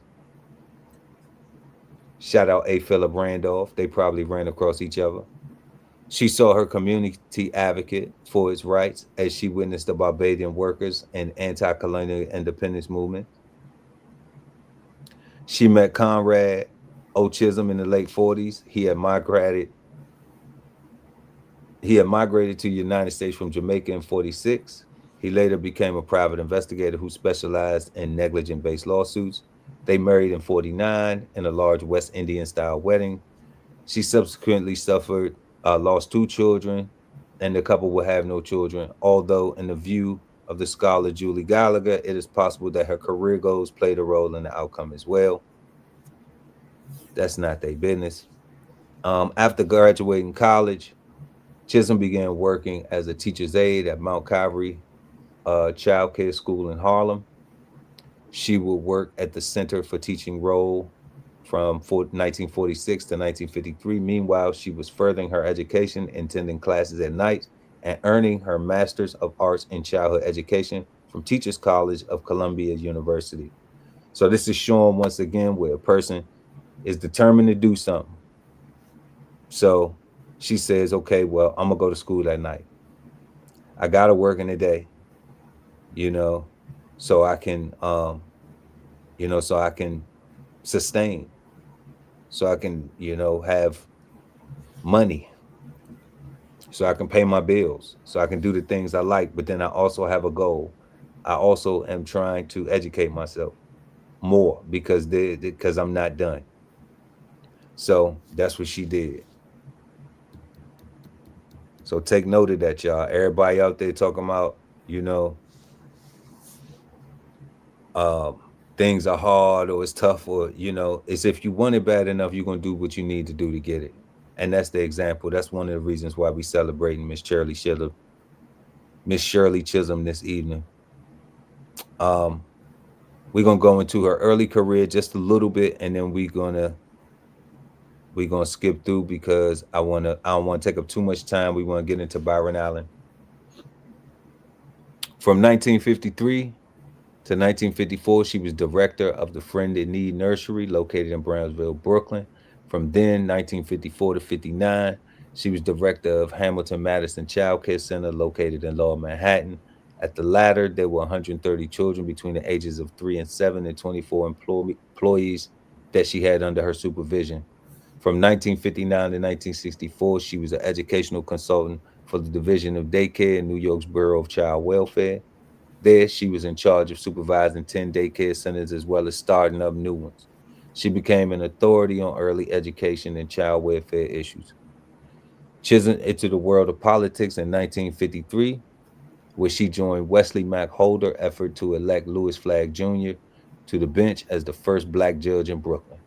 The Flagg election group later transferred into the Bedford-Stuyvesant Political League, BSPL. The BSPL pushed candidates to support civil rights, fought against radical discrimination in housing, and sought to improve economic opportunities and services in Brooklyn. Chisholm eventually left the group around 58 after clashing with Holder over Chisholm's push to give female members of the group more input in decision making. She also worked as a volunteer for white-dominated political clubs in Brooklyn, like the Brooklyn Democratic Club and the League of Women Voters. With the Political League, she was part of the committee that chose the recipients of its annual Brotherhood Award. She also was a representative of the Brooklyn branch of the National Association of College Women. Furthermore, with political organizations that she joined, Chisholm sought to make meaningful changes to the structure and makeup of the organization, specifically the Brooklyn Democratic Club, which resulted in her being able to recruit more people of color into the 17th District Club and thus the local politics. In 1960, Chisholm joined a new organization, the Unity Democratic Club, UDC, led by former Flagg campaign members Thomas R. Jones. The UDC's membership was mostly middle class, racially integrated, and included women in leadership positions. Chisholm campaigned for Jones, who lost the election for an assembly seat in 1960, but ran again 2 years later and won, becoming Brooklyn's second black assemblyman. So we want to talk about her as a state legislator.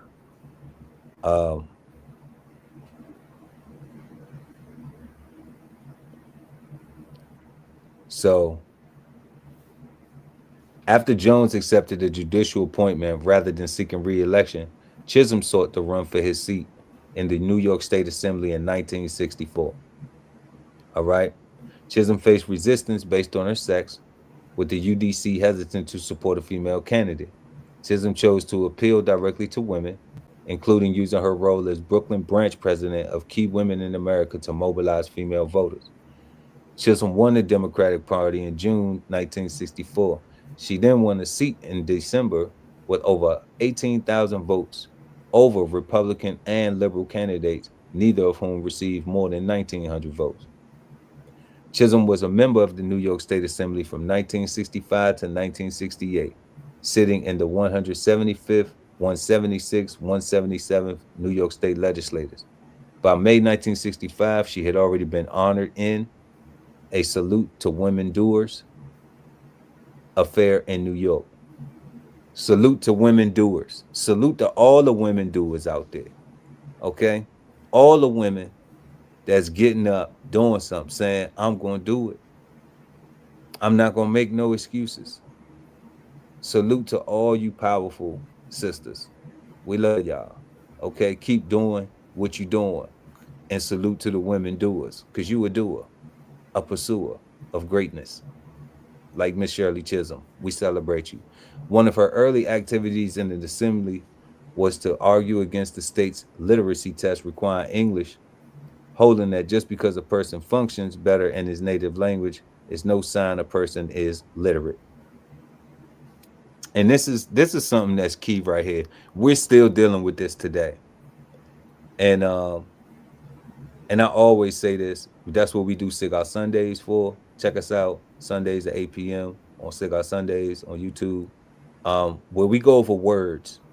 Because just because you know some words, and in American culture, what we have done is we have taken words and given them meaning, and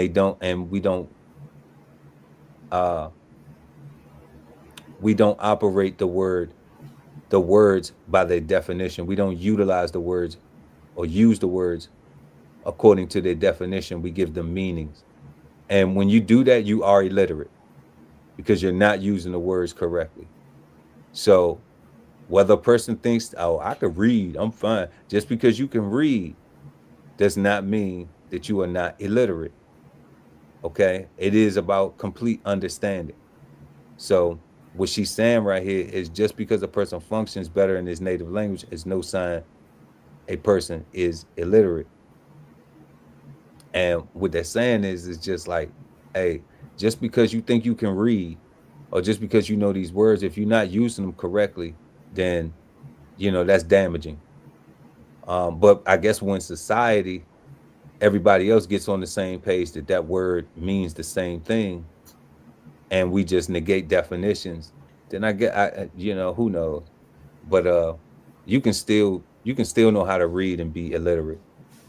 By continuing to read, by 1966, she was a leader in a push by statewide council of elected Negro Democrats for black representation on key committees in the assembly.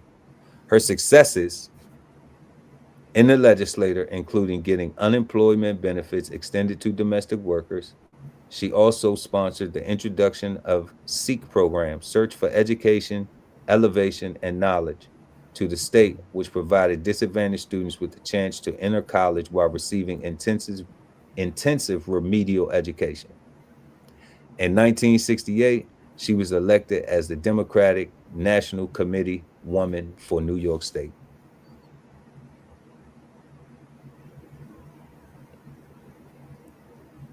Now, we're going to talk about her in the House of Representatives. In 1968, Chisholm ran for the U.S. House of Representatives for New York's 12th Congressional District, which, as a part of a court-mandated reappointment plan, had been significantly redrawn to focus on Bedford-Stuyvesant and was thus expected to result in Brooklyn's first black member of Congress.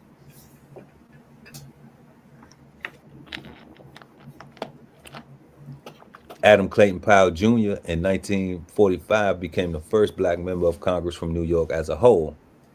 As a result of the redawning, the white incumbent from the former 12th Representative Edna Kelly sought re-election in a different district.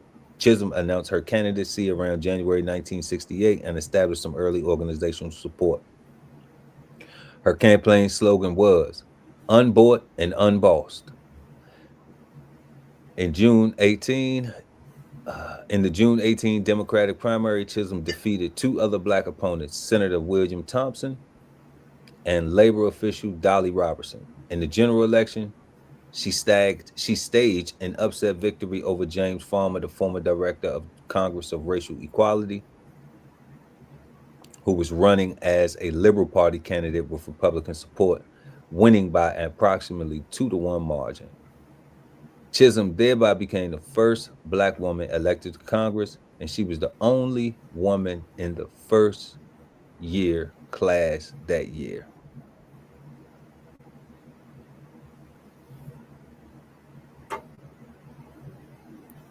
Salute to her. Salute to Shirley Chisholm. That's what we doing.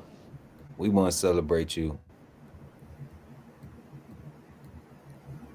So now we just going to talk about some of her things that she did real quick. In 1971, she served as the founding member of both the Congressional Black Caucus and the National Women's Political Caucus. All right. In 1971, Chisholm was one of the 74 who co-sponsored 74 U.S. representatives to co-sponsor the House version of the Health Security Act, a bipartisan universal health care bill that supported creation of government health insurance program to cover every person in America. All right.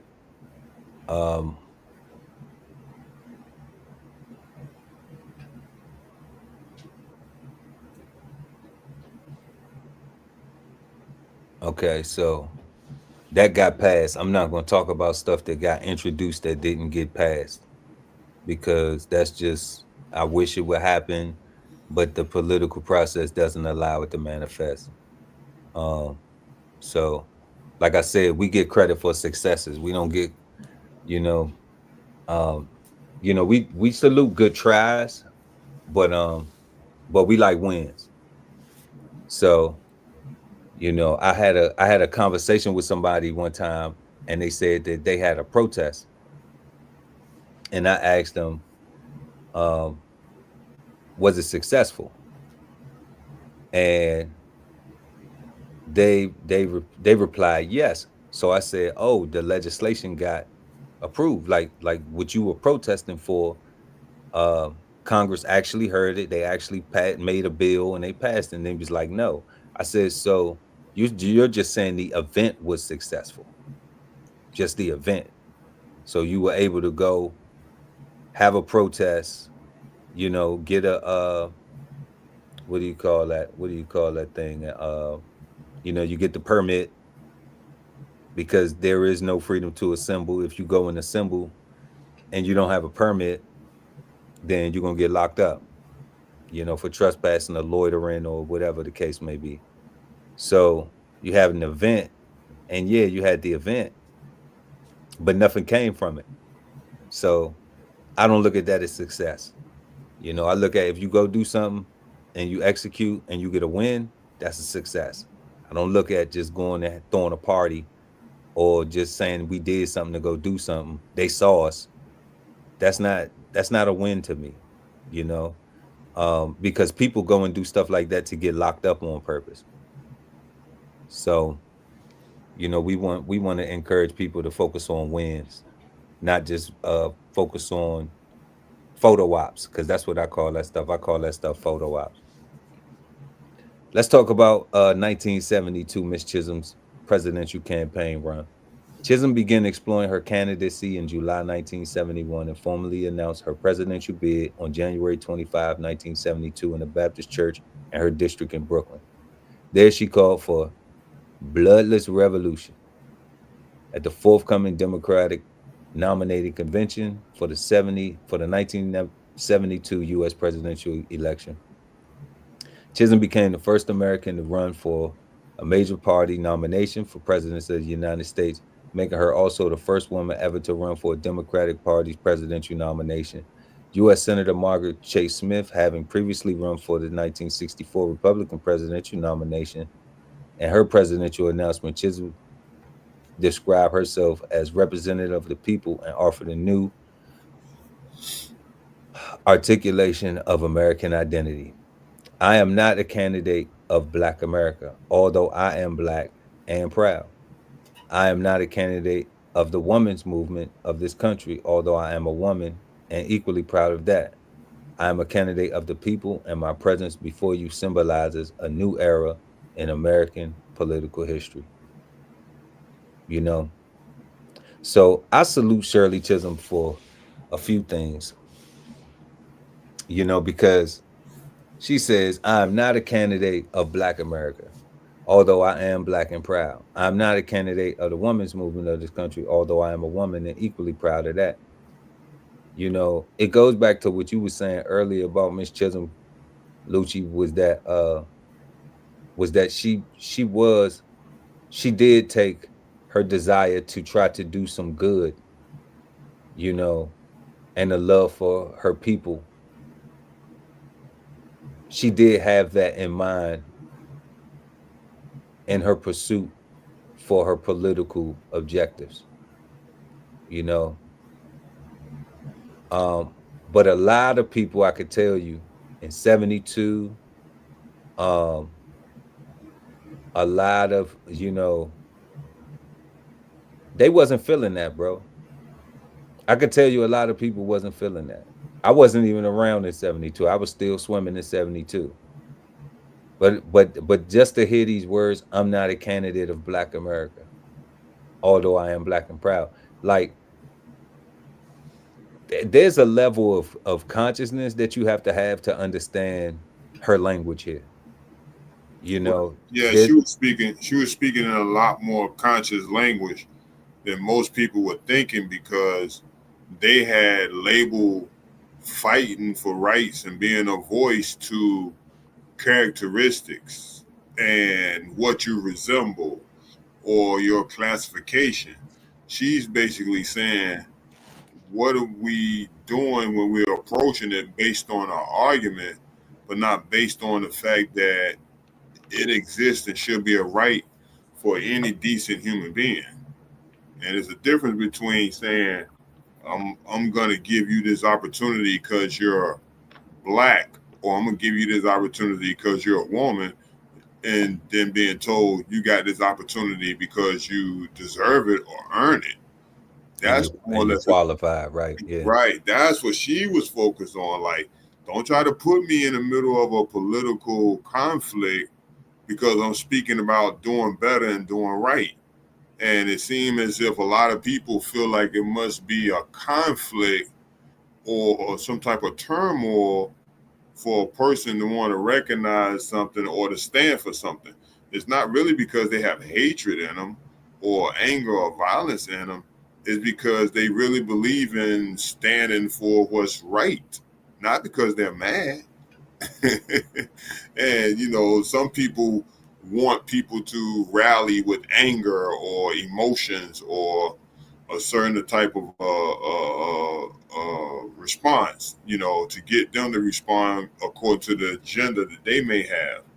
But you got people like Ms. Chisholm, who was very well accomplished and very well understood that we talking about basic human rights for basic human things, and the fact that I am who I am don't take away the fact of the rights that she's talking about and how much it covers abroad. So she was a lot more, you know, she was more, you know, advanced probably, you know, than a lot of people were thinking. And you got to understand her position. She had an obligation as part of her job to have a mindset that I think would be fruitful and futuristic. And maybe people want her to be a voice for a fight, but she didn't want to be used as a puppet or war. She just wanted to be respected for what she stood for.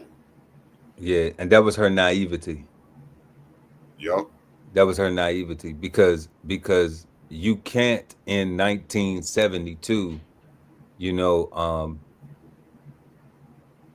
what was 6 years, 8 years out of the Civil Rights Act. Yeah, 9. You know, 72 from 4, 12 from 4 is 8. But that's so, but you know, so what she's saying so now, you're not even a decade away from the civil rights, you know, where black people just getting the right to vote.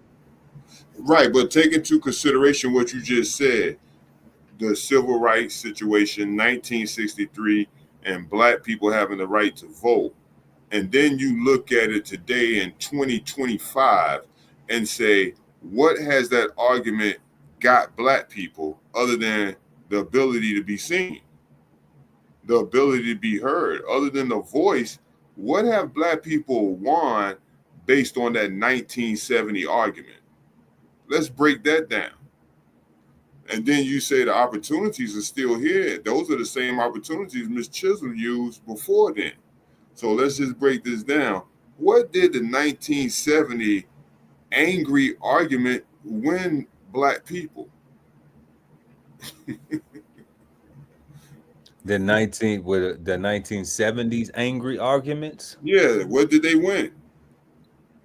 I mean, I don't know what was won, because like I said, like I still wasn't here yet. I still was swimming, and looking at it now, you know, I always say, you know, like for one, on Sick Out Sundays, I always say, and then even in my own personal opinion, like, if you're not trying to, if you know, freedom is not, and I didn't come up with it, you know, freedom is not given, it's won. So if you're not willing to die for it, then, you know, I don't get what the angry stuff is about.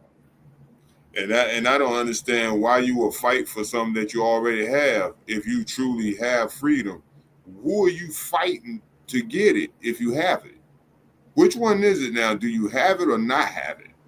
So if a person is out there fighting for something that they already have, it makes me wonder if they truly understand what they have. I mean, you know. But and I was born around that time, and the only thing I remember actually as a child being born around that time was like how long were black people rioting and actually possibly getting in trouble from Martin Luther King getting killed. Well, I That's have what to I say remember. this. I have to say this, you know, in all fairness, like I didn't, because I wasn't born in this era, I didn't go to the back of the bus. I didn't go to the back door. You know, I didn't have to deal with these with Jim Crow things. Me Like neither. like that Me neither. all of the people in her, all of her peers had to deal with, And you that's what know. I was saying. See, I was born when those signs and things was up. And me and my family still went in the front doors. We did not go in the colored here sign doors. See, this was something that certain colored people done then. Other people that had a mindset did not go in those doors because those signs said for color. That and it had a front door on the same building. Like when I was born, we went in the front doors. We spent the same cash everybody else spent. We had no reason to feel like those signs were for us, even though we knew what they was referring to. It's like, do you want to think to fight and argue and deal with them, or are you really truly living your own life within your own self? That's what that comes down to. You don't really have to even go to the store, let alone going to the back I don't know about all that, but I I mean, but you will know say, about freedom, but you know about freedom, right? And you know no, that no, you I don't know don't about know. freedom? No, because you know, You like, haven't, hold on. Let me ask you a question. You don't make the ability to do what you want every day. You don't but have but this who tells you what to do. but this is the thing. This is the thing though, Now, right? hold on. Let me ask you that question, my brother. Do you make your decision on what you're gonna do every day, or do somebody tell you? I make my decisions. Okay, that's freedom. Okay, that is a freedom, right? That's right. That's right. Okay, that is a freedom. That's right. But when we say that's not the same freedom as what they're talking about, as when you talking about as correlated to civil rights and black people in Hold the on, hold on, struggle. hold on, hold on. That's not the same freedom. You Like may not feel that, but let me explain this to you. it's about a mil it's about I think it's about 50 million other, you know what I'm saying, people that look like me that have that same sentiment, Well, you that know. may be what they're thinking, like you said, but maybe it's 50 million people that wasn't born the same time I was and experienced what I did. Maybe y'all younger than me. Maybe y'all older. I Yeah, don't it's know. people who older who have that But same it don't mean mindset. that everybody younger, older, or black in America gonna have the same life. Nah, black people can't agree on shit. No, You know, it ain't about agreeing, bro. It's just truth. You got your life. You don't have everybody else's life, and you can't live nobody else's life. You can only live correct, yours. correct. You can only But live when we yours, talk my about brother. freedom, Lucci, but when we talk about freedom, But right? you can't speak Like on nobody else's freedom because it's like not yours. I can speak on general freedom. I can say ain't Right. nobody free. Right. But you can't speak for everybody's I can say freedom. everybody in America is a slave to Right. But you something, can't, but you right? still don't know everybody I could freedom rights. I You could don't say know how. I could take it philosophically, and I could go as deep as saying nobody's free from death, so we all gonna die. So everybody's a slave to life. Okay. I could go deeper on that level, or I could say, well, on the context of law, on the rule of law, everybody's slaves. Nobody's sovereign, you know, so everybody, so either way you want to go, like I mean, well, let me ask if you this: so yes, so Do now you think Mr. Carson or Miss Chisholm feel like everybody's a slave? I think that Miss Chisholm knew what I'm talking about as far as the correlation to law, to the rule of law. Yes, I think she absolutely knew that. That's why I think that she could go up there and she could say, I am not the candidate of Black America, although I am Black and proud. So if she's not a candidate of Black America, where's the slavery coming from? Because she understands the legal context of what it means to be Black. She understands the law. She understands the rule of law and what Black is considered in the rule of law, because she probably studied it. She understands it. You know, that's why she could articulate, I'm not a candidate of Black America.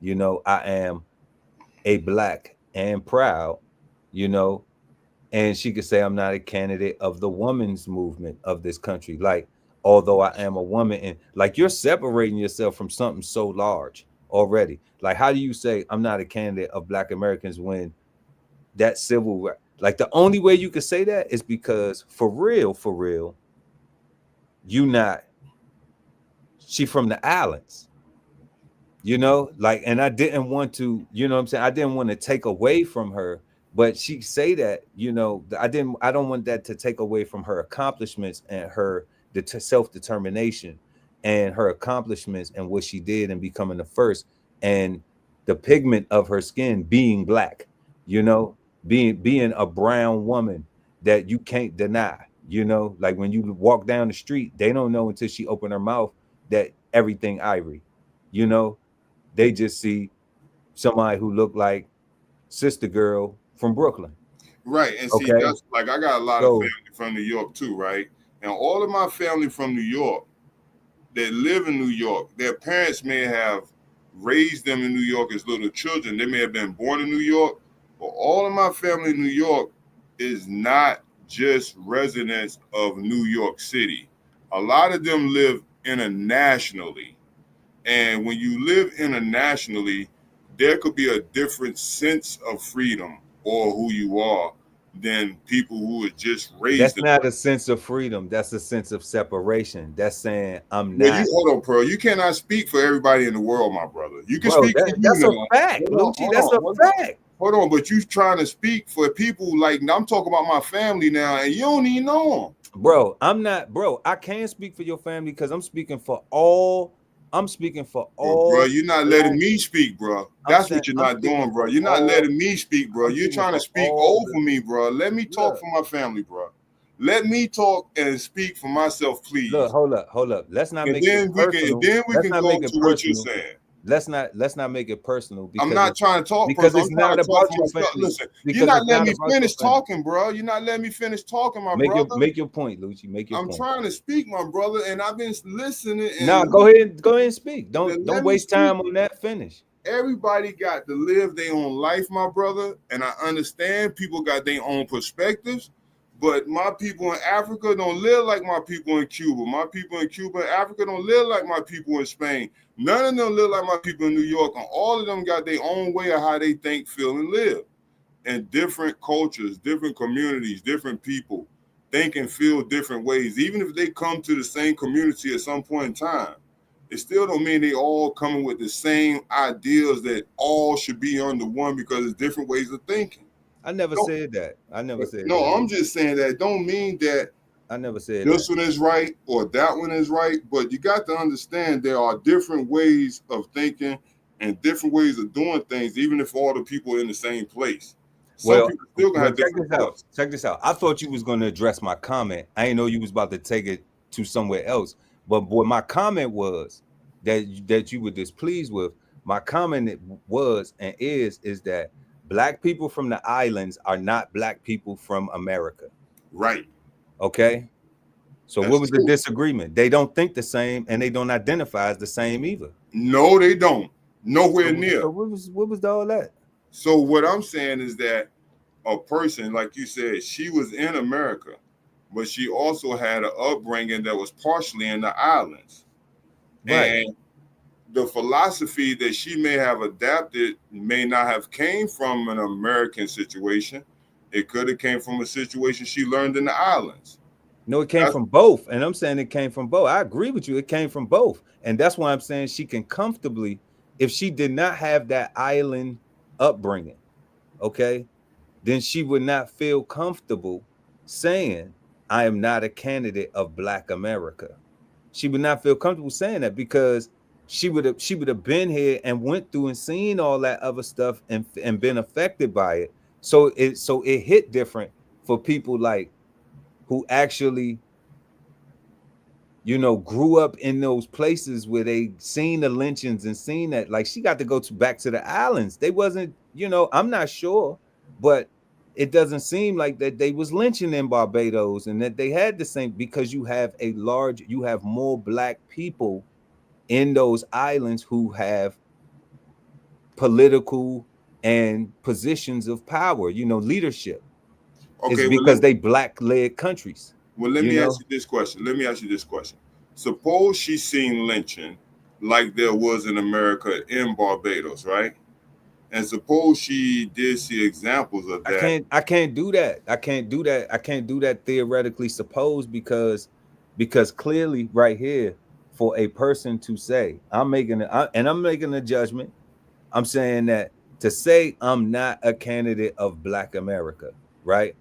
No other Black politician during that time would say something like that, because their voting base was Black America, was the Negroes. We talking about 1970. That's when it was cool to be called Negro. That was Negroes. It was just coming from out the whole civil rights movement. So it's no way she's saying that, because she's playing politics. And that's what I understand about that. She's playing politics, and it makes sense. But she could play that because didn't it say specifically that she spoke with a West Indian accent? So it's a difference when you speaking and you sound like we do, versus you sound like this. So you sound like and somebody's gonna automatically say, "Oh, you not like them." It's like Ali told me. He had a I can't call it tree. So I think it's a mango tree in his yard. I want to say the right fruit, because my brother got fruit. And he said that a guy came up to him, approached him, and asked him where he was from. And when he told him that he was from Brooklyn, he looked at him crazy, because he assumed, because he's growing food, he got mango trees, avocado trees, that ain't no American Black guy gonna be thinking like that. Now, that you got to be from the islands or something. Oh, you not an African? Oh, you not Caribbean? Oh, you not from somewhere else? And that's the same thing I'm speaking on. That's the same thing I'm speaking on. And that's what I'm saying, that she was doing. She did that. Right. She utilized that. And the reason why she was able to utilize that is because she had that Barbadian background. Well, let me say this. Hold on. Let me say this. Girl, if she was just homegirl from Brooklyn, that play couldn't have ran. She couldn't have. Okay. She couldn't have ran. I understand what you're saying, but let me say it like this too. Just like you said about the brother that grow the mango trees, and like you saying about Miss Chisholm, and maybe they could be saying the way they think and do mean that they are free, no matter what people consider them to be or not, because at the end of the day, it's their actual choice and freedom to grow mangoes, or to say she's not whatever she is. And even the people that live in America and don't live in America have the ability to say those same things and do those same things. It's kind of like they got the freedom to do and be what these people are being, and basically these people are exercising their freedom in their own way, whether it's to grow a tree or whether it's to speak or claim to be a certain way. That's a freedom too. You're not obligated to be like everybody else. I agree, Lucci, but either you're gonna be down, you can't be halfway down. You gotta be all the way down if you're gonna be with it. And what I'm saying is, this comment that she made right here: I am not the candidate of Black America, although I am Black and proud. I am not the candidate of women's movement in this country. The women's movement was so strong in this country, like that's saying I'm not a part of that. So you're not gonna get all of those women who who would be like, yeah, we with you, and they burning bras and all that stuff, and like they not gonna be standing with you. Right. And see, that may be, So, and sometimes people don't want to be with people who want to be so fixed on their own agenda, because they're not looking at the rest of the world. They're just looking at their agenda. They're not caring about the rest of the world. They're caring about what they are there for only, and they're agenda oriented. That has no feelings in it for people. But let me tell you something. Let me tell you something why this is political suicide. Okay, because it is the illusion. All right, and I say this. It is the illusion that people are elected by the people to do the work for the people. So you cannot go in there. It's the same reason why we saw the first ever vice president, Madam Kamala Harris, Right. all right, have Meg the Stallion, Beyonce, Oprah, all of these people. It's the same reason why she went to these people specifically to get them to speak, because they are part of the women's movement. They are part of didn't move. Black. They didn't win, they are part of Black America. But they didn't win on that. See, and I'll ask you a question again. It don't matter. Hold on, let me ask you this. Let me ask you this now. I'm coming back to the same question from the beginning. What has that won? I'm asking that again because this is a time to say. Look. It's not about what it's won. That's not what I'm debating here. What I'm saying is that as a politician, all right, a part of these movements, you have to pick a base and you have to go after the people. That's why those moves are made. You're trying to go after who's leading the women's movement. Who do a lot of Black women listen to? Oh, all Black women love Beyonce. I don't pick an age. All Black women love Oprah. Pick an age. And then you have certain amount of Black women that love Meg the Stallion. Pick an age. The girls in that age range, right? Okay, so that's influential. So if you say I'm not a candidate of Black America, then the Black men ain't gonna vote for you. The Black women ain't gonna vote for you. And then you say I'm not a candidate of the women's movement in this country. You just separated yourself. You just said, like, I ain't really from here. So I ain't really with the movement that y'all women in this country think y'all need to be having. I could understand where she coming from, because in the Caribbean, women have a different set of womanly rules and motherly principles, right? But you ain't in the Caribbean, boo. You in the U.S. Senate. So the game is different.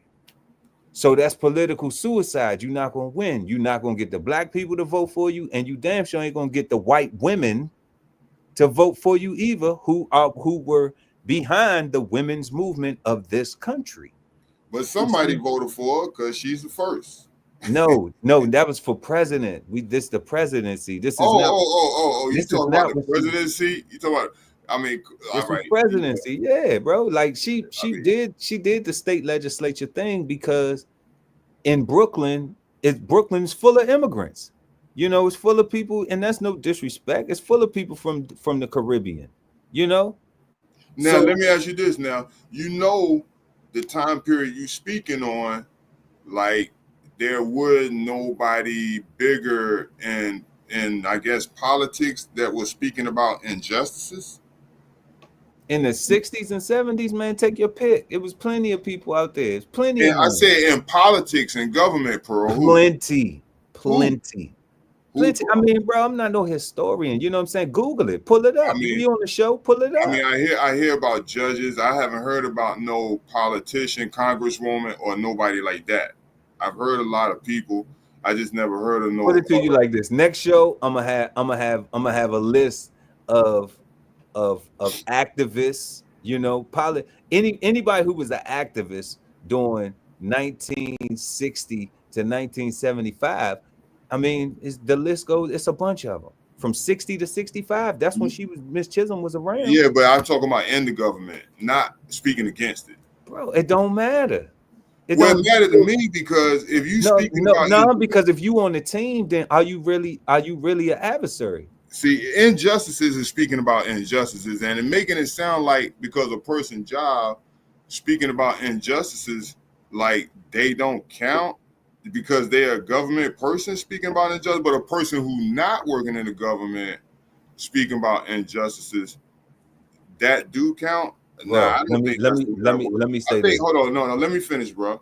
I think speaking about injustices, period, is speaking about injustices, no matter how people feel or what they're already doing. If they speaking about injustices, bro, they already speaking about it. Now, there's one thing to speak about something, and it's another thing to do something about something. But at least bringing awareness is better than doing nothing at all. So I disagree with that.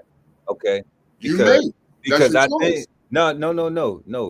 We on the show. Just remember that. And it ain't about agreeing with everything. So like what I'm saying is this: if you ain't gonna do nothing for real, then all you doing is talking. Thank you. Okay.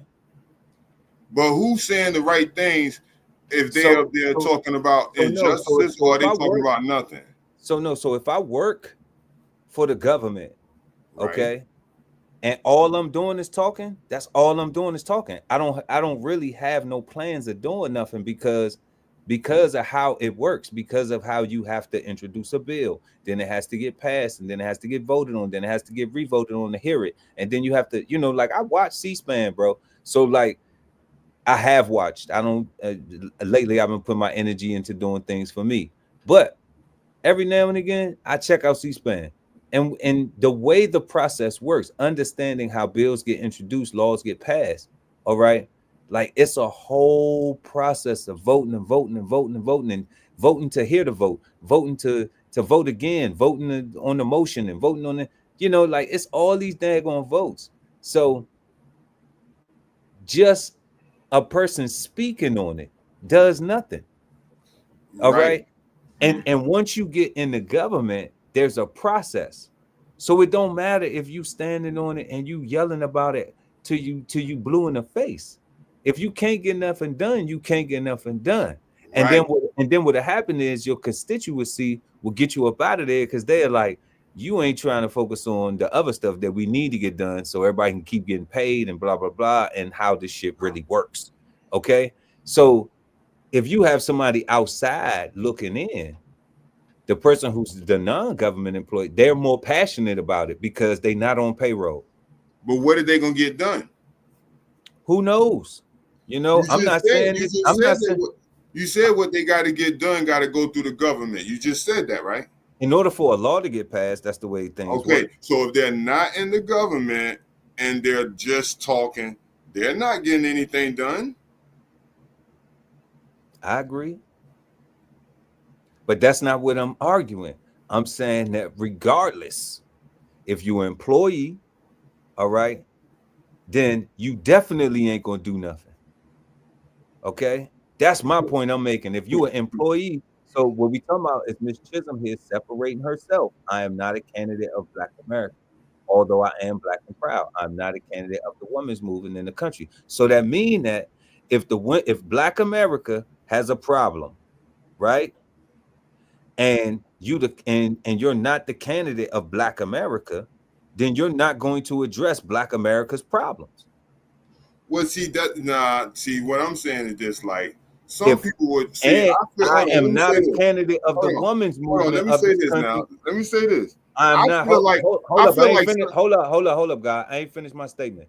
Go I ahead. am also not a candidate of the women's movement of this country. Uh-huh. So that means if women of this country have something that they're upset with, right, then I'm inclined to think you ain't gonna do nothing about that either. Okay, well, let me say it like this, bro. This is what I'm trying to say. I understand what she's saying in the vernacular like this. Like Black Lives Matter, okay? That's a movement that was related to Black people that existed not too long ago. A lot of people was for lives, period. A lot of people was for Black lives, period. But nobody was speaking for Black Lives Matter to be ended up in a corrupt situation. Okay. And it seemed like people that was involved with Black Lives Matter, speaking the most about it, some of them could have been some of the most corrupt people using the agenda, speaking loudly, and acting like they're really for the cause, but they didn't do nothing to help the cause in that fashion. Now, anybody, whether you in or out of any position, if you speaking right and you doing right, you supporting the cause right. That's just simply the way I see it. I mean, everybody or got. are they just bumping their gums? Well, I mean, I can't say they just bumping their. I can't say what everybody's doing. I'm not everywhere to see and judge everybody. I wouldn't try to go that route because I know that Or are I they can just, only or come are so they much. just motivational speakers, and that's what they should really be calling themselves? I You know, don't instead know. of activists. I don't know, but I'm just saying that the same way that she said that she don't want to be a part of particular movements, don't mean that she don't support the people and the injustices going against those How, people. Lucci? How? I'm trying to explain. Okay, let me finish speaking, How? bro, and I will No, tell go you. ahead. I just asked you how Okay, on what you just said. How? because some of these people doing these movements, like I just mentioned with the Black Lives Matter movement, they will start a movement that sounds good, but it don't mean that they conducted it the best and the right way. It don't mean that they conducted it the way that other people involved with the situation and for that situation feel and see would be the healthiest way to go about it. Just like it was the pro-black movement. That was another black movement. Some felt violent, some felt non-violent. Everybody didn't see the pro-black movement to be handled the same way, even though all of them was pro-black.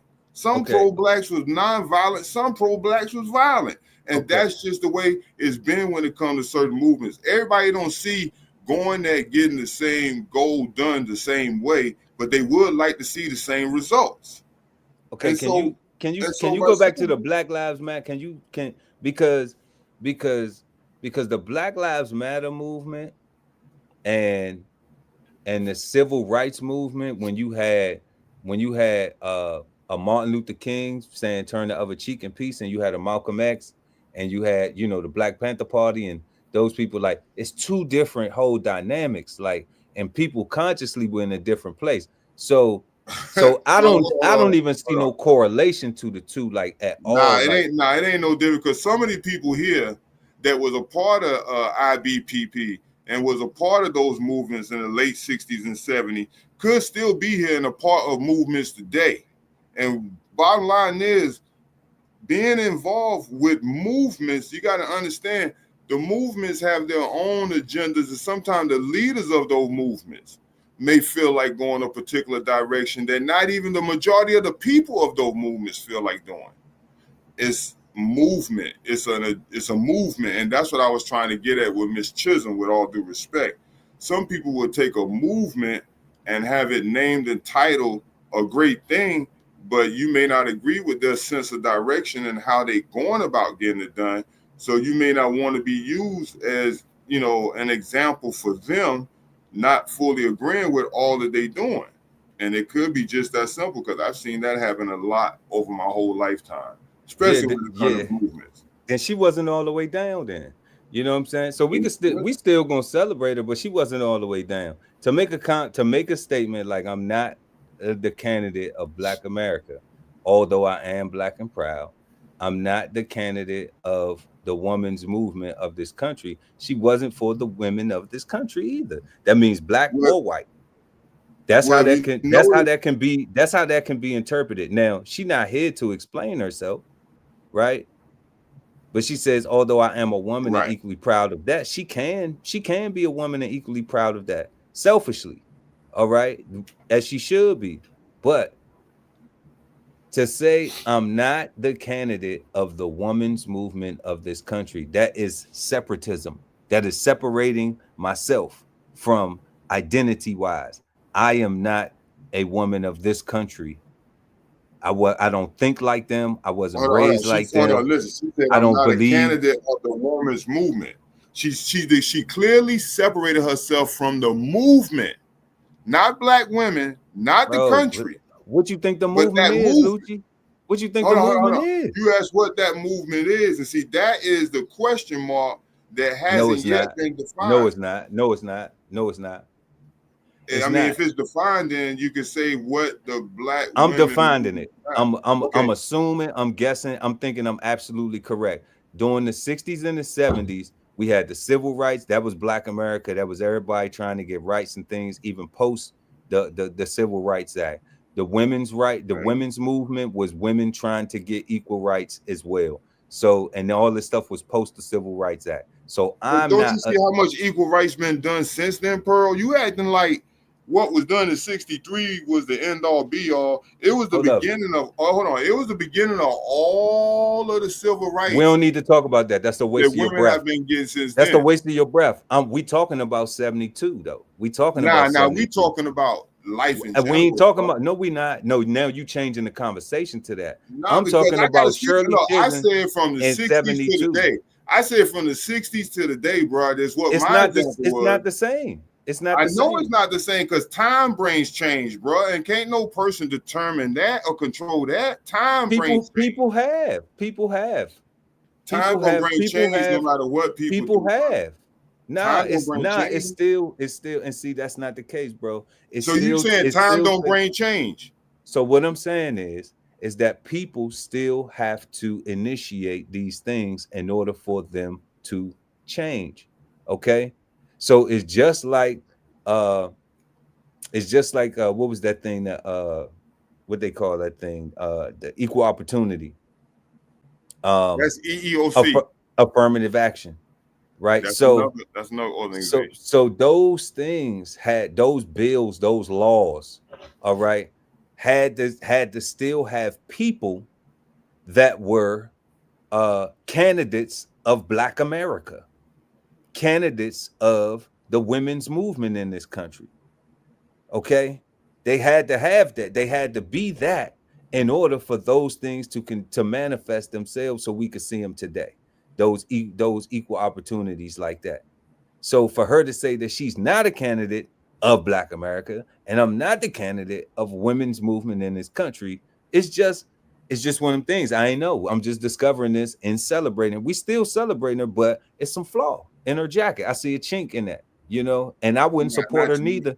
I wouldn't support her neither if I was around at that time and I was a black male in America and a Black woman comes out publicly and says, I'm not the candidate of Black America. And if I had a wife and little girls, little Black American girls, okay, I'm not the candidate of a women's movement of this country, then guess what? We ain't voting for her. We not supporting her. Plain and simple. Because because you look like it, you got the candidates out there that are not supporting Black people that even Black people vote for. I mean, so I don't know why they would how many people go jump off a bridge? How many people do coke? Thank you. So I don't know. So a person saying one thing, so that don't mean nothing. A person saying one thing is not the end all be all, because it's them speaking for. They can only speak for themselves. Yeah, but we're here to celebrate her, right? And we discussing. Right. We're discussing her life, and we're discussing things that she says. So I think we spent too much time on this, so we can ready to continue. But I would not support Shirley Chisholm for president. I would. I would. I would not. I would not have. And if that's the way she felt to this day, if that was her running instead of Kamala Harris, I still wouldn't have supported her. Not saying that. If she would have came up there and said, I'm not a candidate of Black America and I'm not a candidate of the women's movement of this country. Matter of fact, she wouldn't have got any gay women in this country. Okay? None of them. Zero. But that don't mean that she wanted them. Zero. They don't mean that she wanted them. She didn't say that she was political. And I'm not a candidate of Black America. Okay, then the only reason Black women would have voted for is being delusional because they just voting because her complexion. So and they might not have voted for her even with that. But they weren't gonna vote for Trump because if it was Shirley Chisholm versus Trump, they would have probably voted for her just out of the two of the lesser evils in their mindset, But for a Black woman to profess that, all right, I'm not illiterate. I understand what it means. I overstand Right. what it means. I'm So not illiterate neither, but I understand that everybody got their own freedoms and don't have to listen to what nobody else feel. yeah, but you talking about somebody who can who potentially has the ability to sway policy. But they do have their own freedoms, like everybody else.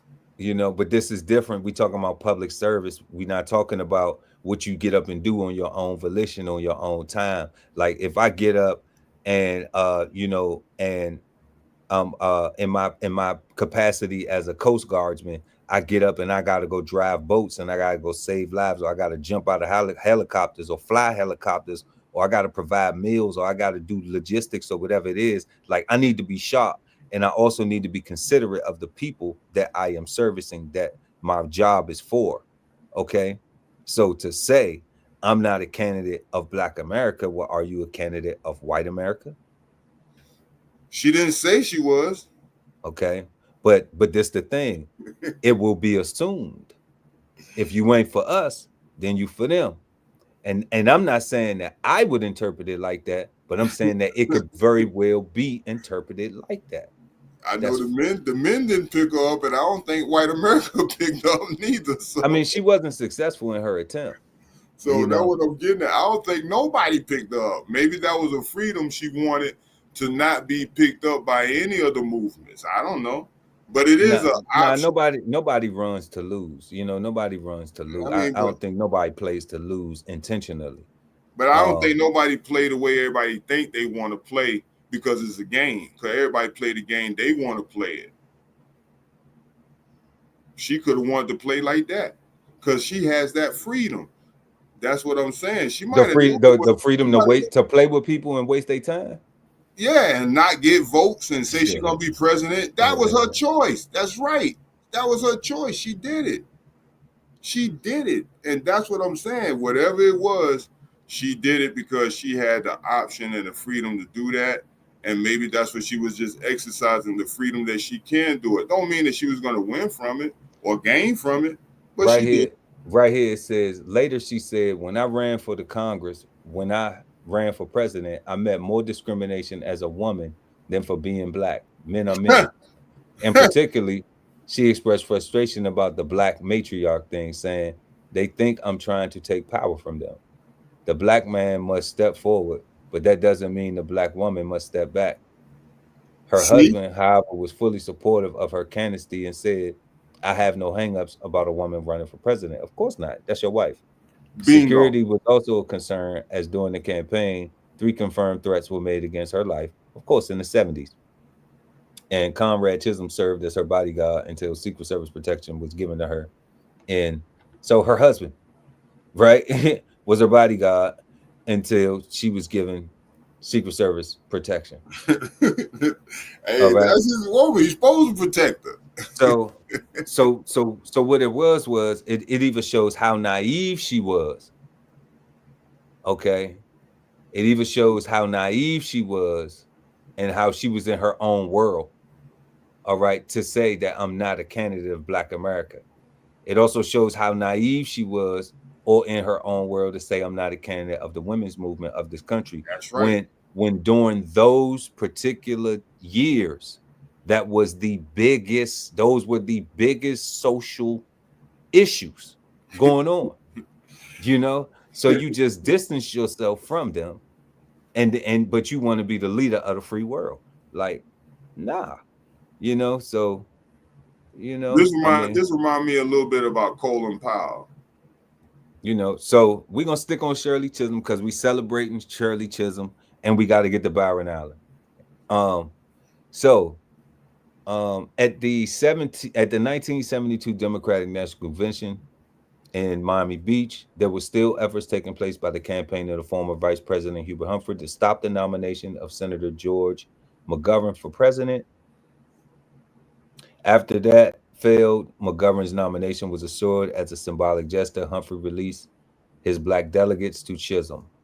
This, combined with defections and disenchantment delegations from other candidates, as well as delegates that she had won in the primaries, gave her a total of 152 first ballot votes, for the presidential nomination during the July 12 roll call. Her precise total was 151.95. Her largest support came from Ohio. And even though she had not been on the ballot in May 2nd primary, her total gave her fourth place in the roll call tally. Chisholm said that she ran for office in spite of hopeless odds to demonstrate the sheer will and refusal to accept the status quo. And for that we love. For that we love and we salute that Shirley Chisholm was able to say, you know what, I'm going to try to do this regardless. I think her policies and her position needed a little bit more education. I think she was in a world of her own. That's just my own personal opinion, learning about Shirley Chisholm and her efforts. But I do say this, she was the first Black woman elected to the Senate, the U.S. Senate, and that's a huge accomplishment. But once again, we look at that as 1968. You know, and there were, and this just shows how few Black people, Black Americans, were being selected for positions. You know, now I don't know who was more qualified or if anybody had ran prior to her, but being the first to be selected and elected, you know, that is a major accomplishment, and it paves the way for all of the other Black American women and men that we have seen go on to run our great nation. So for that, we salute Shirley Chisholm, and we will close out her honors and awards. So American honors, Shirley Chisholm is the Congressional Gold Medalist by the posthumously awarded by the Shirley Chisholm Congressional Gold Medal Act, signed by President Joe Biden. That was December 24th. That just happened, y'all. Presidential Medal of Freedom, given to her by President Barack Obama at a ceremony at the White House, November 2015. She also received the William L. Dawson Award by the Congressional Black Caucus Foundation in 1982. Honorary degrees in 1974, Chisholm was awarded an honorary doctorate of law degree by Aquinas College, and there was a commencement speaker, and was their commencement speaker. So she spoke in 74 at Aquinas College. In 1975, Chisholm was awarded an honorary doctorate of law degree by Smith College. In 81, she was awarded an honorary doctorate of law degree by Mount Holyoke College. In 1996, Chisholm was awarded honorary doctor of law degree by Stetson University in DeLand, Florida. Other recognitions.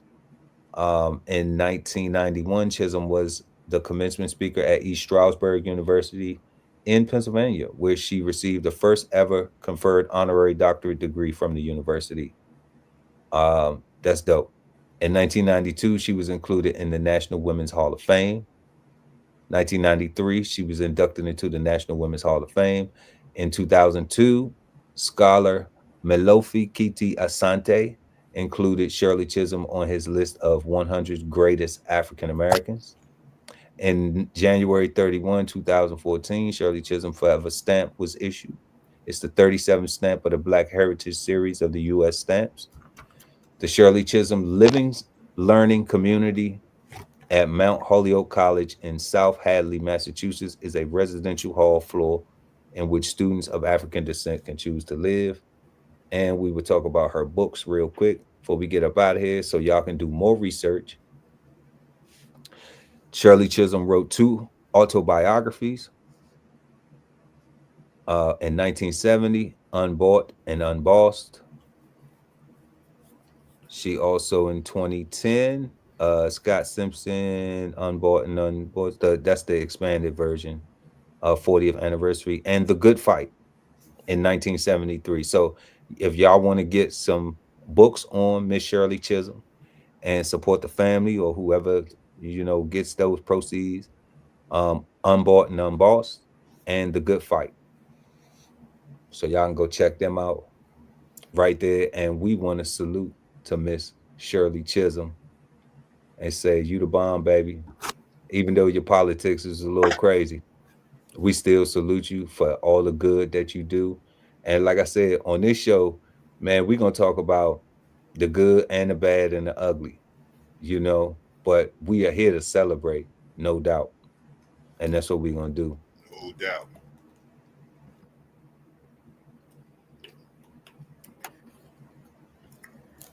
So make sure to like and share the video. Also subscribe to the channel and hit the notification bell so you never miss an episode of Soul Food History. Tonight, y'all, we've been celebrating Dr. Ben Carson, Miss Shirley Chisholm, and our third and final, last but never least, honoree this evening is Mr. Byron Allen.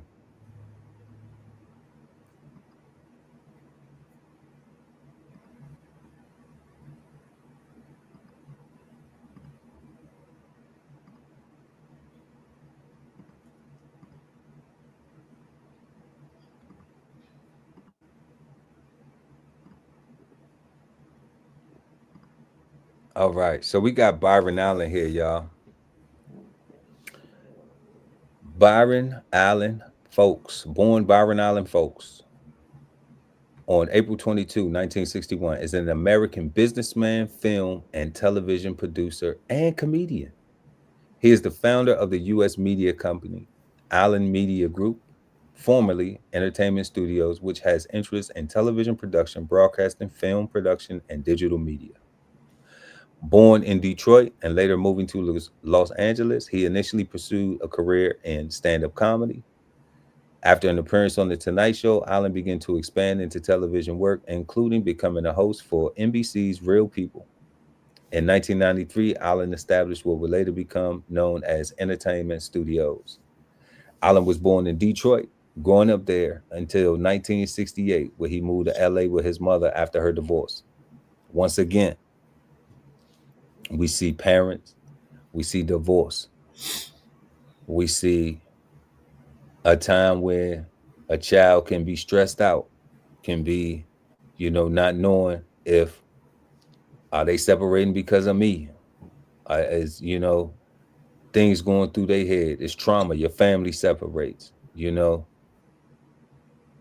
That's a part of adversity. So I highlight these things, y'all, because it's just normal things. Like people say the divorces aren't normal and this, that, and the third. Man, these normal things that people been going with. We seen this in Dr. Ben Carson's life, and we seen this in Byron Allen's life. We seen where they had to move around and go to different places. We even saw that with Shirley Chisholm, where she had to move to the islands. She wasn't even with her parents for a while. She was with grandma. So that happens too. I've had that in my family where a little cousin go live with grandma for a little while. I go live with grandma, go stay with an aunt or something like that because you're not at home. And, so all of these things, everybody is going through the same thing, y'all. This is just American culture, so that's why we here celebrating American Black success, because everybody got something to go through, but that don't mean that it's going to break you. That don't mean that you got to give up. That don't mean that you got to use that as a blame for not wanting more or desiring to be better or striving for something else. Continuing to read. His interest in show business began during childhood when he accompanied his mother, Carolyn Folks, to NBC Studios in Burbank, where she worked as a publicist.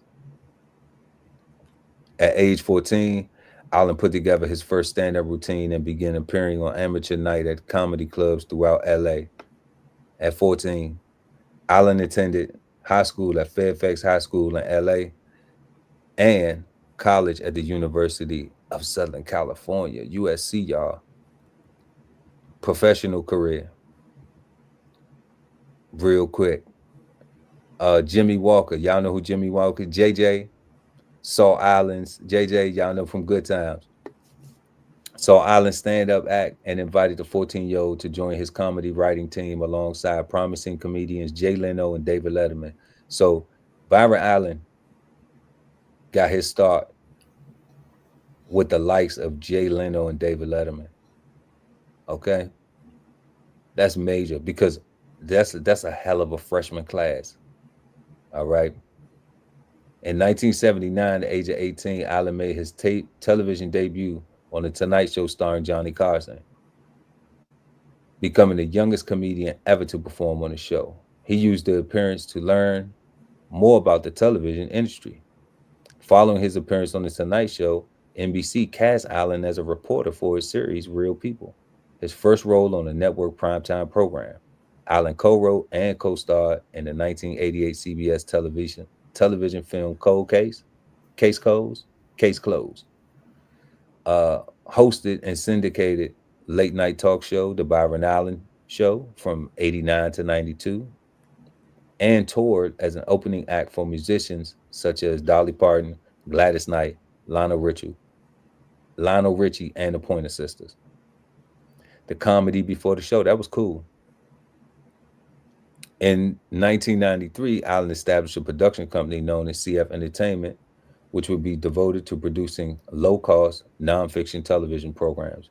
Its first program would be syndicated talk show Entertainers with Byron Allen, which featured interviews between Allen and celebrities. The interviews, much like people doing with podcasts now. So it's safe to say, like, I'm not an entertainer. I don't know a whole bunch of celebrities, but when we see celebrities like transition into something where now they doing the podcast, and like Drink Champs, Nori and them, he used to rap all the time, right? So now he transitioned, so now he's doing interviews with Gilly and Wallow. Gilly used to rap all the time, right? And now they're doing interviews. So this is a thing, we could say that Byron Allen is one of the pioneers of that too. Okay. Because he actually did something else prior to. He was a comedian prior to. All right. We're not saying like if you had a show like the Johnny Carson show. Like, we don't know what Johnny Carson did prior to being Johnny Carson. He just had the show where he was interviewing celebrities. But when you look at Byron Allen, it's showing like how he actually was doing other things. He was doing shows. Matter of fact, he was opening up for Dolly Parton, Gladys Knight, Lionel Richie, the Pointer Sisters. He had the Byron Allen show from so he was already a celebrity. Then he said, I'm gonna start my own thing, and I'm gonna use my Rolodex, and I'm gonna sit down and talk with all these people, kind of like Shay Club Shannon Sharp. So the interviews were filmed at hotel press junkets for upcoming films, using equipment set up by their distributors for use by the media. This allowed Allen to produce the show on a relatively small budget. Allen distributed the program under a bartered model in which it would be offered to stations at no cost, with revenue sharing on advertising sales. That's what I'm on that right now. I'm soaking up the game. Thank you, Mr. Allen. Good folks. The business model was not initially successful, resulting in Allen's home facing multiple foreclosures. Oh, he was putting the house up. We're not putting the house up though. And at one point losing telephone service, requiring him to conduct business via payphone. Now, this is key though. He put the house up. And when it says right here that he was facing some foreclosures, this is showing that like he was either, second mortgage in the house or something, he locking it, or missing payments. Okay. And trying to flip that money, trying to put that money into his business.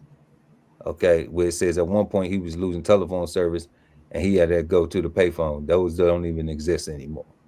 All right.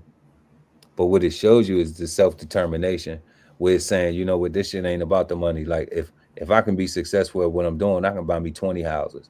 I'll have the house that I really want to have. That like this is this one. You can get more houses. But being legendary is something that's hard to do twice. So, continuing to read, the company was renamed Entertainment Studios in 2003. In 2012, Allen began forays into scripted programming with the sitcoms The First Family and Mr. Box Office. Later in the decade, Entertainment Studios began to pursue various acquisitions, including film distributor, Freestyle Releasing, The Griot, The Weather Channel, and the equity stake in Sinclair Broadcast Group, acquisition of the Fox Sports Network, FS1, and broadcast television stations. By October 22, the company was valued at over $4.5 billion. Salute to that guy. In February, Allen made a bid. 2022, Allen made a bid to buy the Denver Broncos, and he was ultimately outbid. In 2023, Allen made an unsuccessful bid for $3 billion for Paramount's BET Media Group.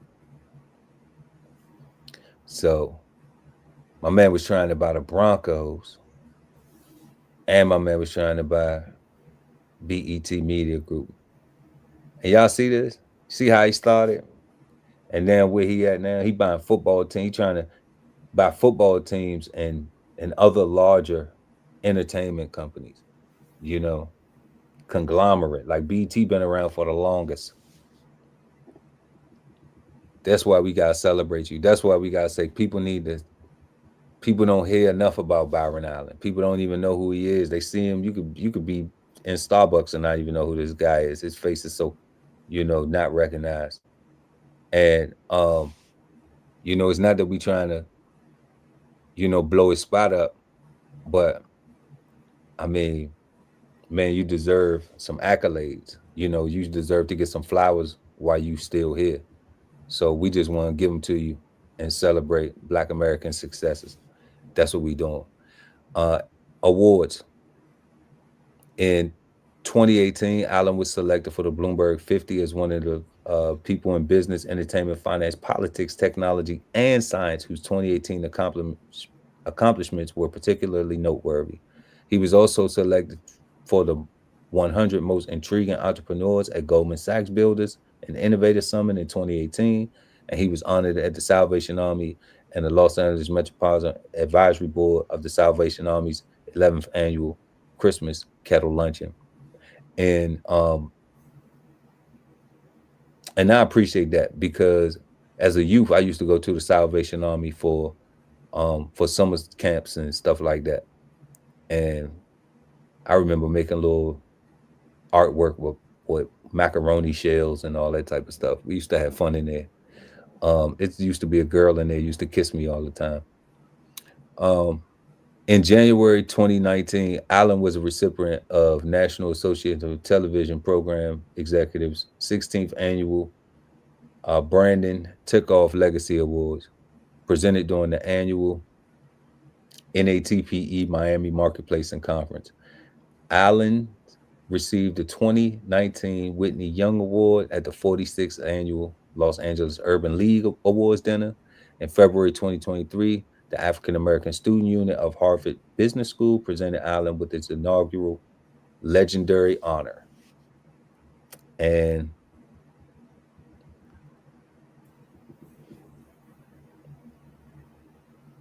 these are some of his filmography.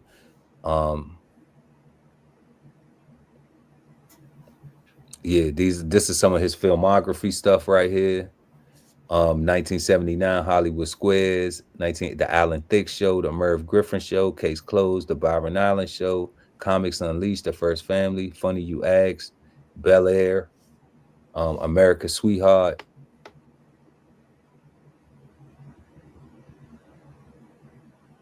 Then we got some crew work he did, 47 meters down, 47 meters down on Cage, Arctic Dogs.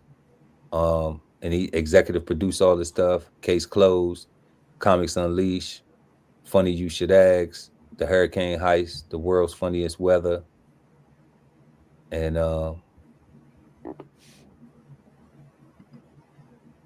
that's all we really got right there on Byron Allen. But we want to salute to him. And we want to salute to him and really thank, and really thank Byron Allen for all his contributions and his successes and the example that he set through his hard work.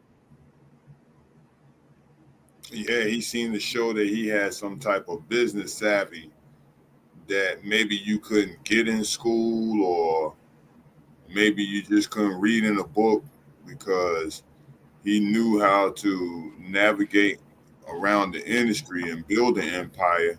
And his mother, being involved with it as a publicist, she may have had a lot in teaching him as well on how to set a foundational situation so that he could grow into the media mogul he is today. So I think that's kind of like another situation where the primary direct family members or relatives or associates seem to have a very, very, very strong impact in some form or fashion in a productive way as well, helping each one of the people that we looked at tonight grow. So seem to be a continuation, may not been really directly from their descendants or parents, that they carry with them in some form or fashion.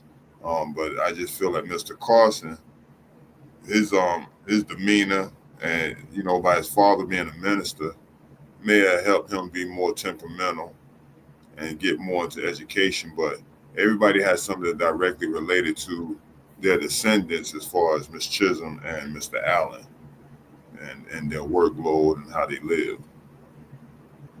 So, yeah. So tonight, y'all, we celebrated Dr. Ben Carson, Shirley Chisholm, and Byron Allen, and we just want to thank you all. Even if you see this or don't see, we know Shirley Chisholm watching from the grave, but we want to thank y'all, man. We celebrating Black American success over here, soul food history, and if you got any closing words, God, I'm gonna go ahead and close out the show, because that's it right there. That's gonna be our time for this evening. You got any final words? No final words. Salute to everyone that we saluted to tonight. Much respect. Definitely. So we want to thank everybody for joining us this evening. Make sure to like and share the video. Also subscribe to the channel, y'all, so when we go live, you never miss a episode of Soul Food History. We're gonna continue this next week. We have 3 more Black Americans that we are going to highlight and celebrate, and that's what we do here on Soul Food History. We learn about the achievements, the struggles, the traumas, what some Black people have overcome, what some Black Americans have overcome. And and we disagree with stuff too, like everything ain't always, but we're gonna look at everything, but ultimately we are here to celebrate them. We're here to inform and let people know, like, they coming from the same place.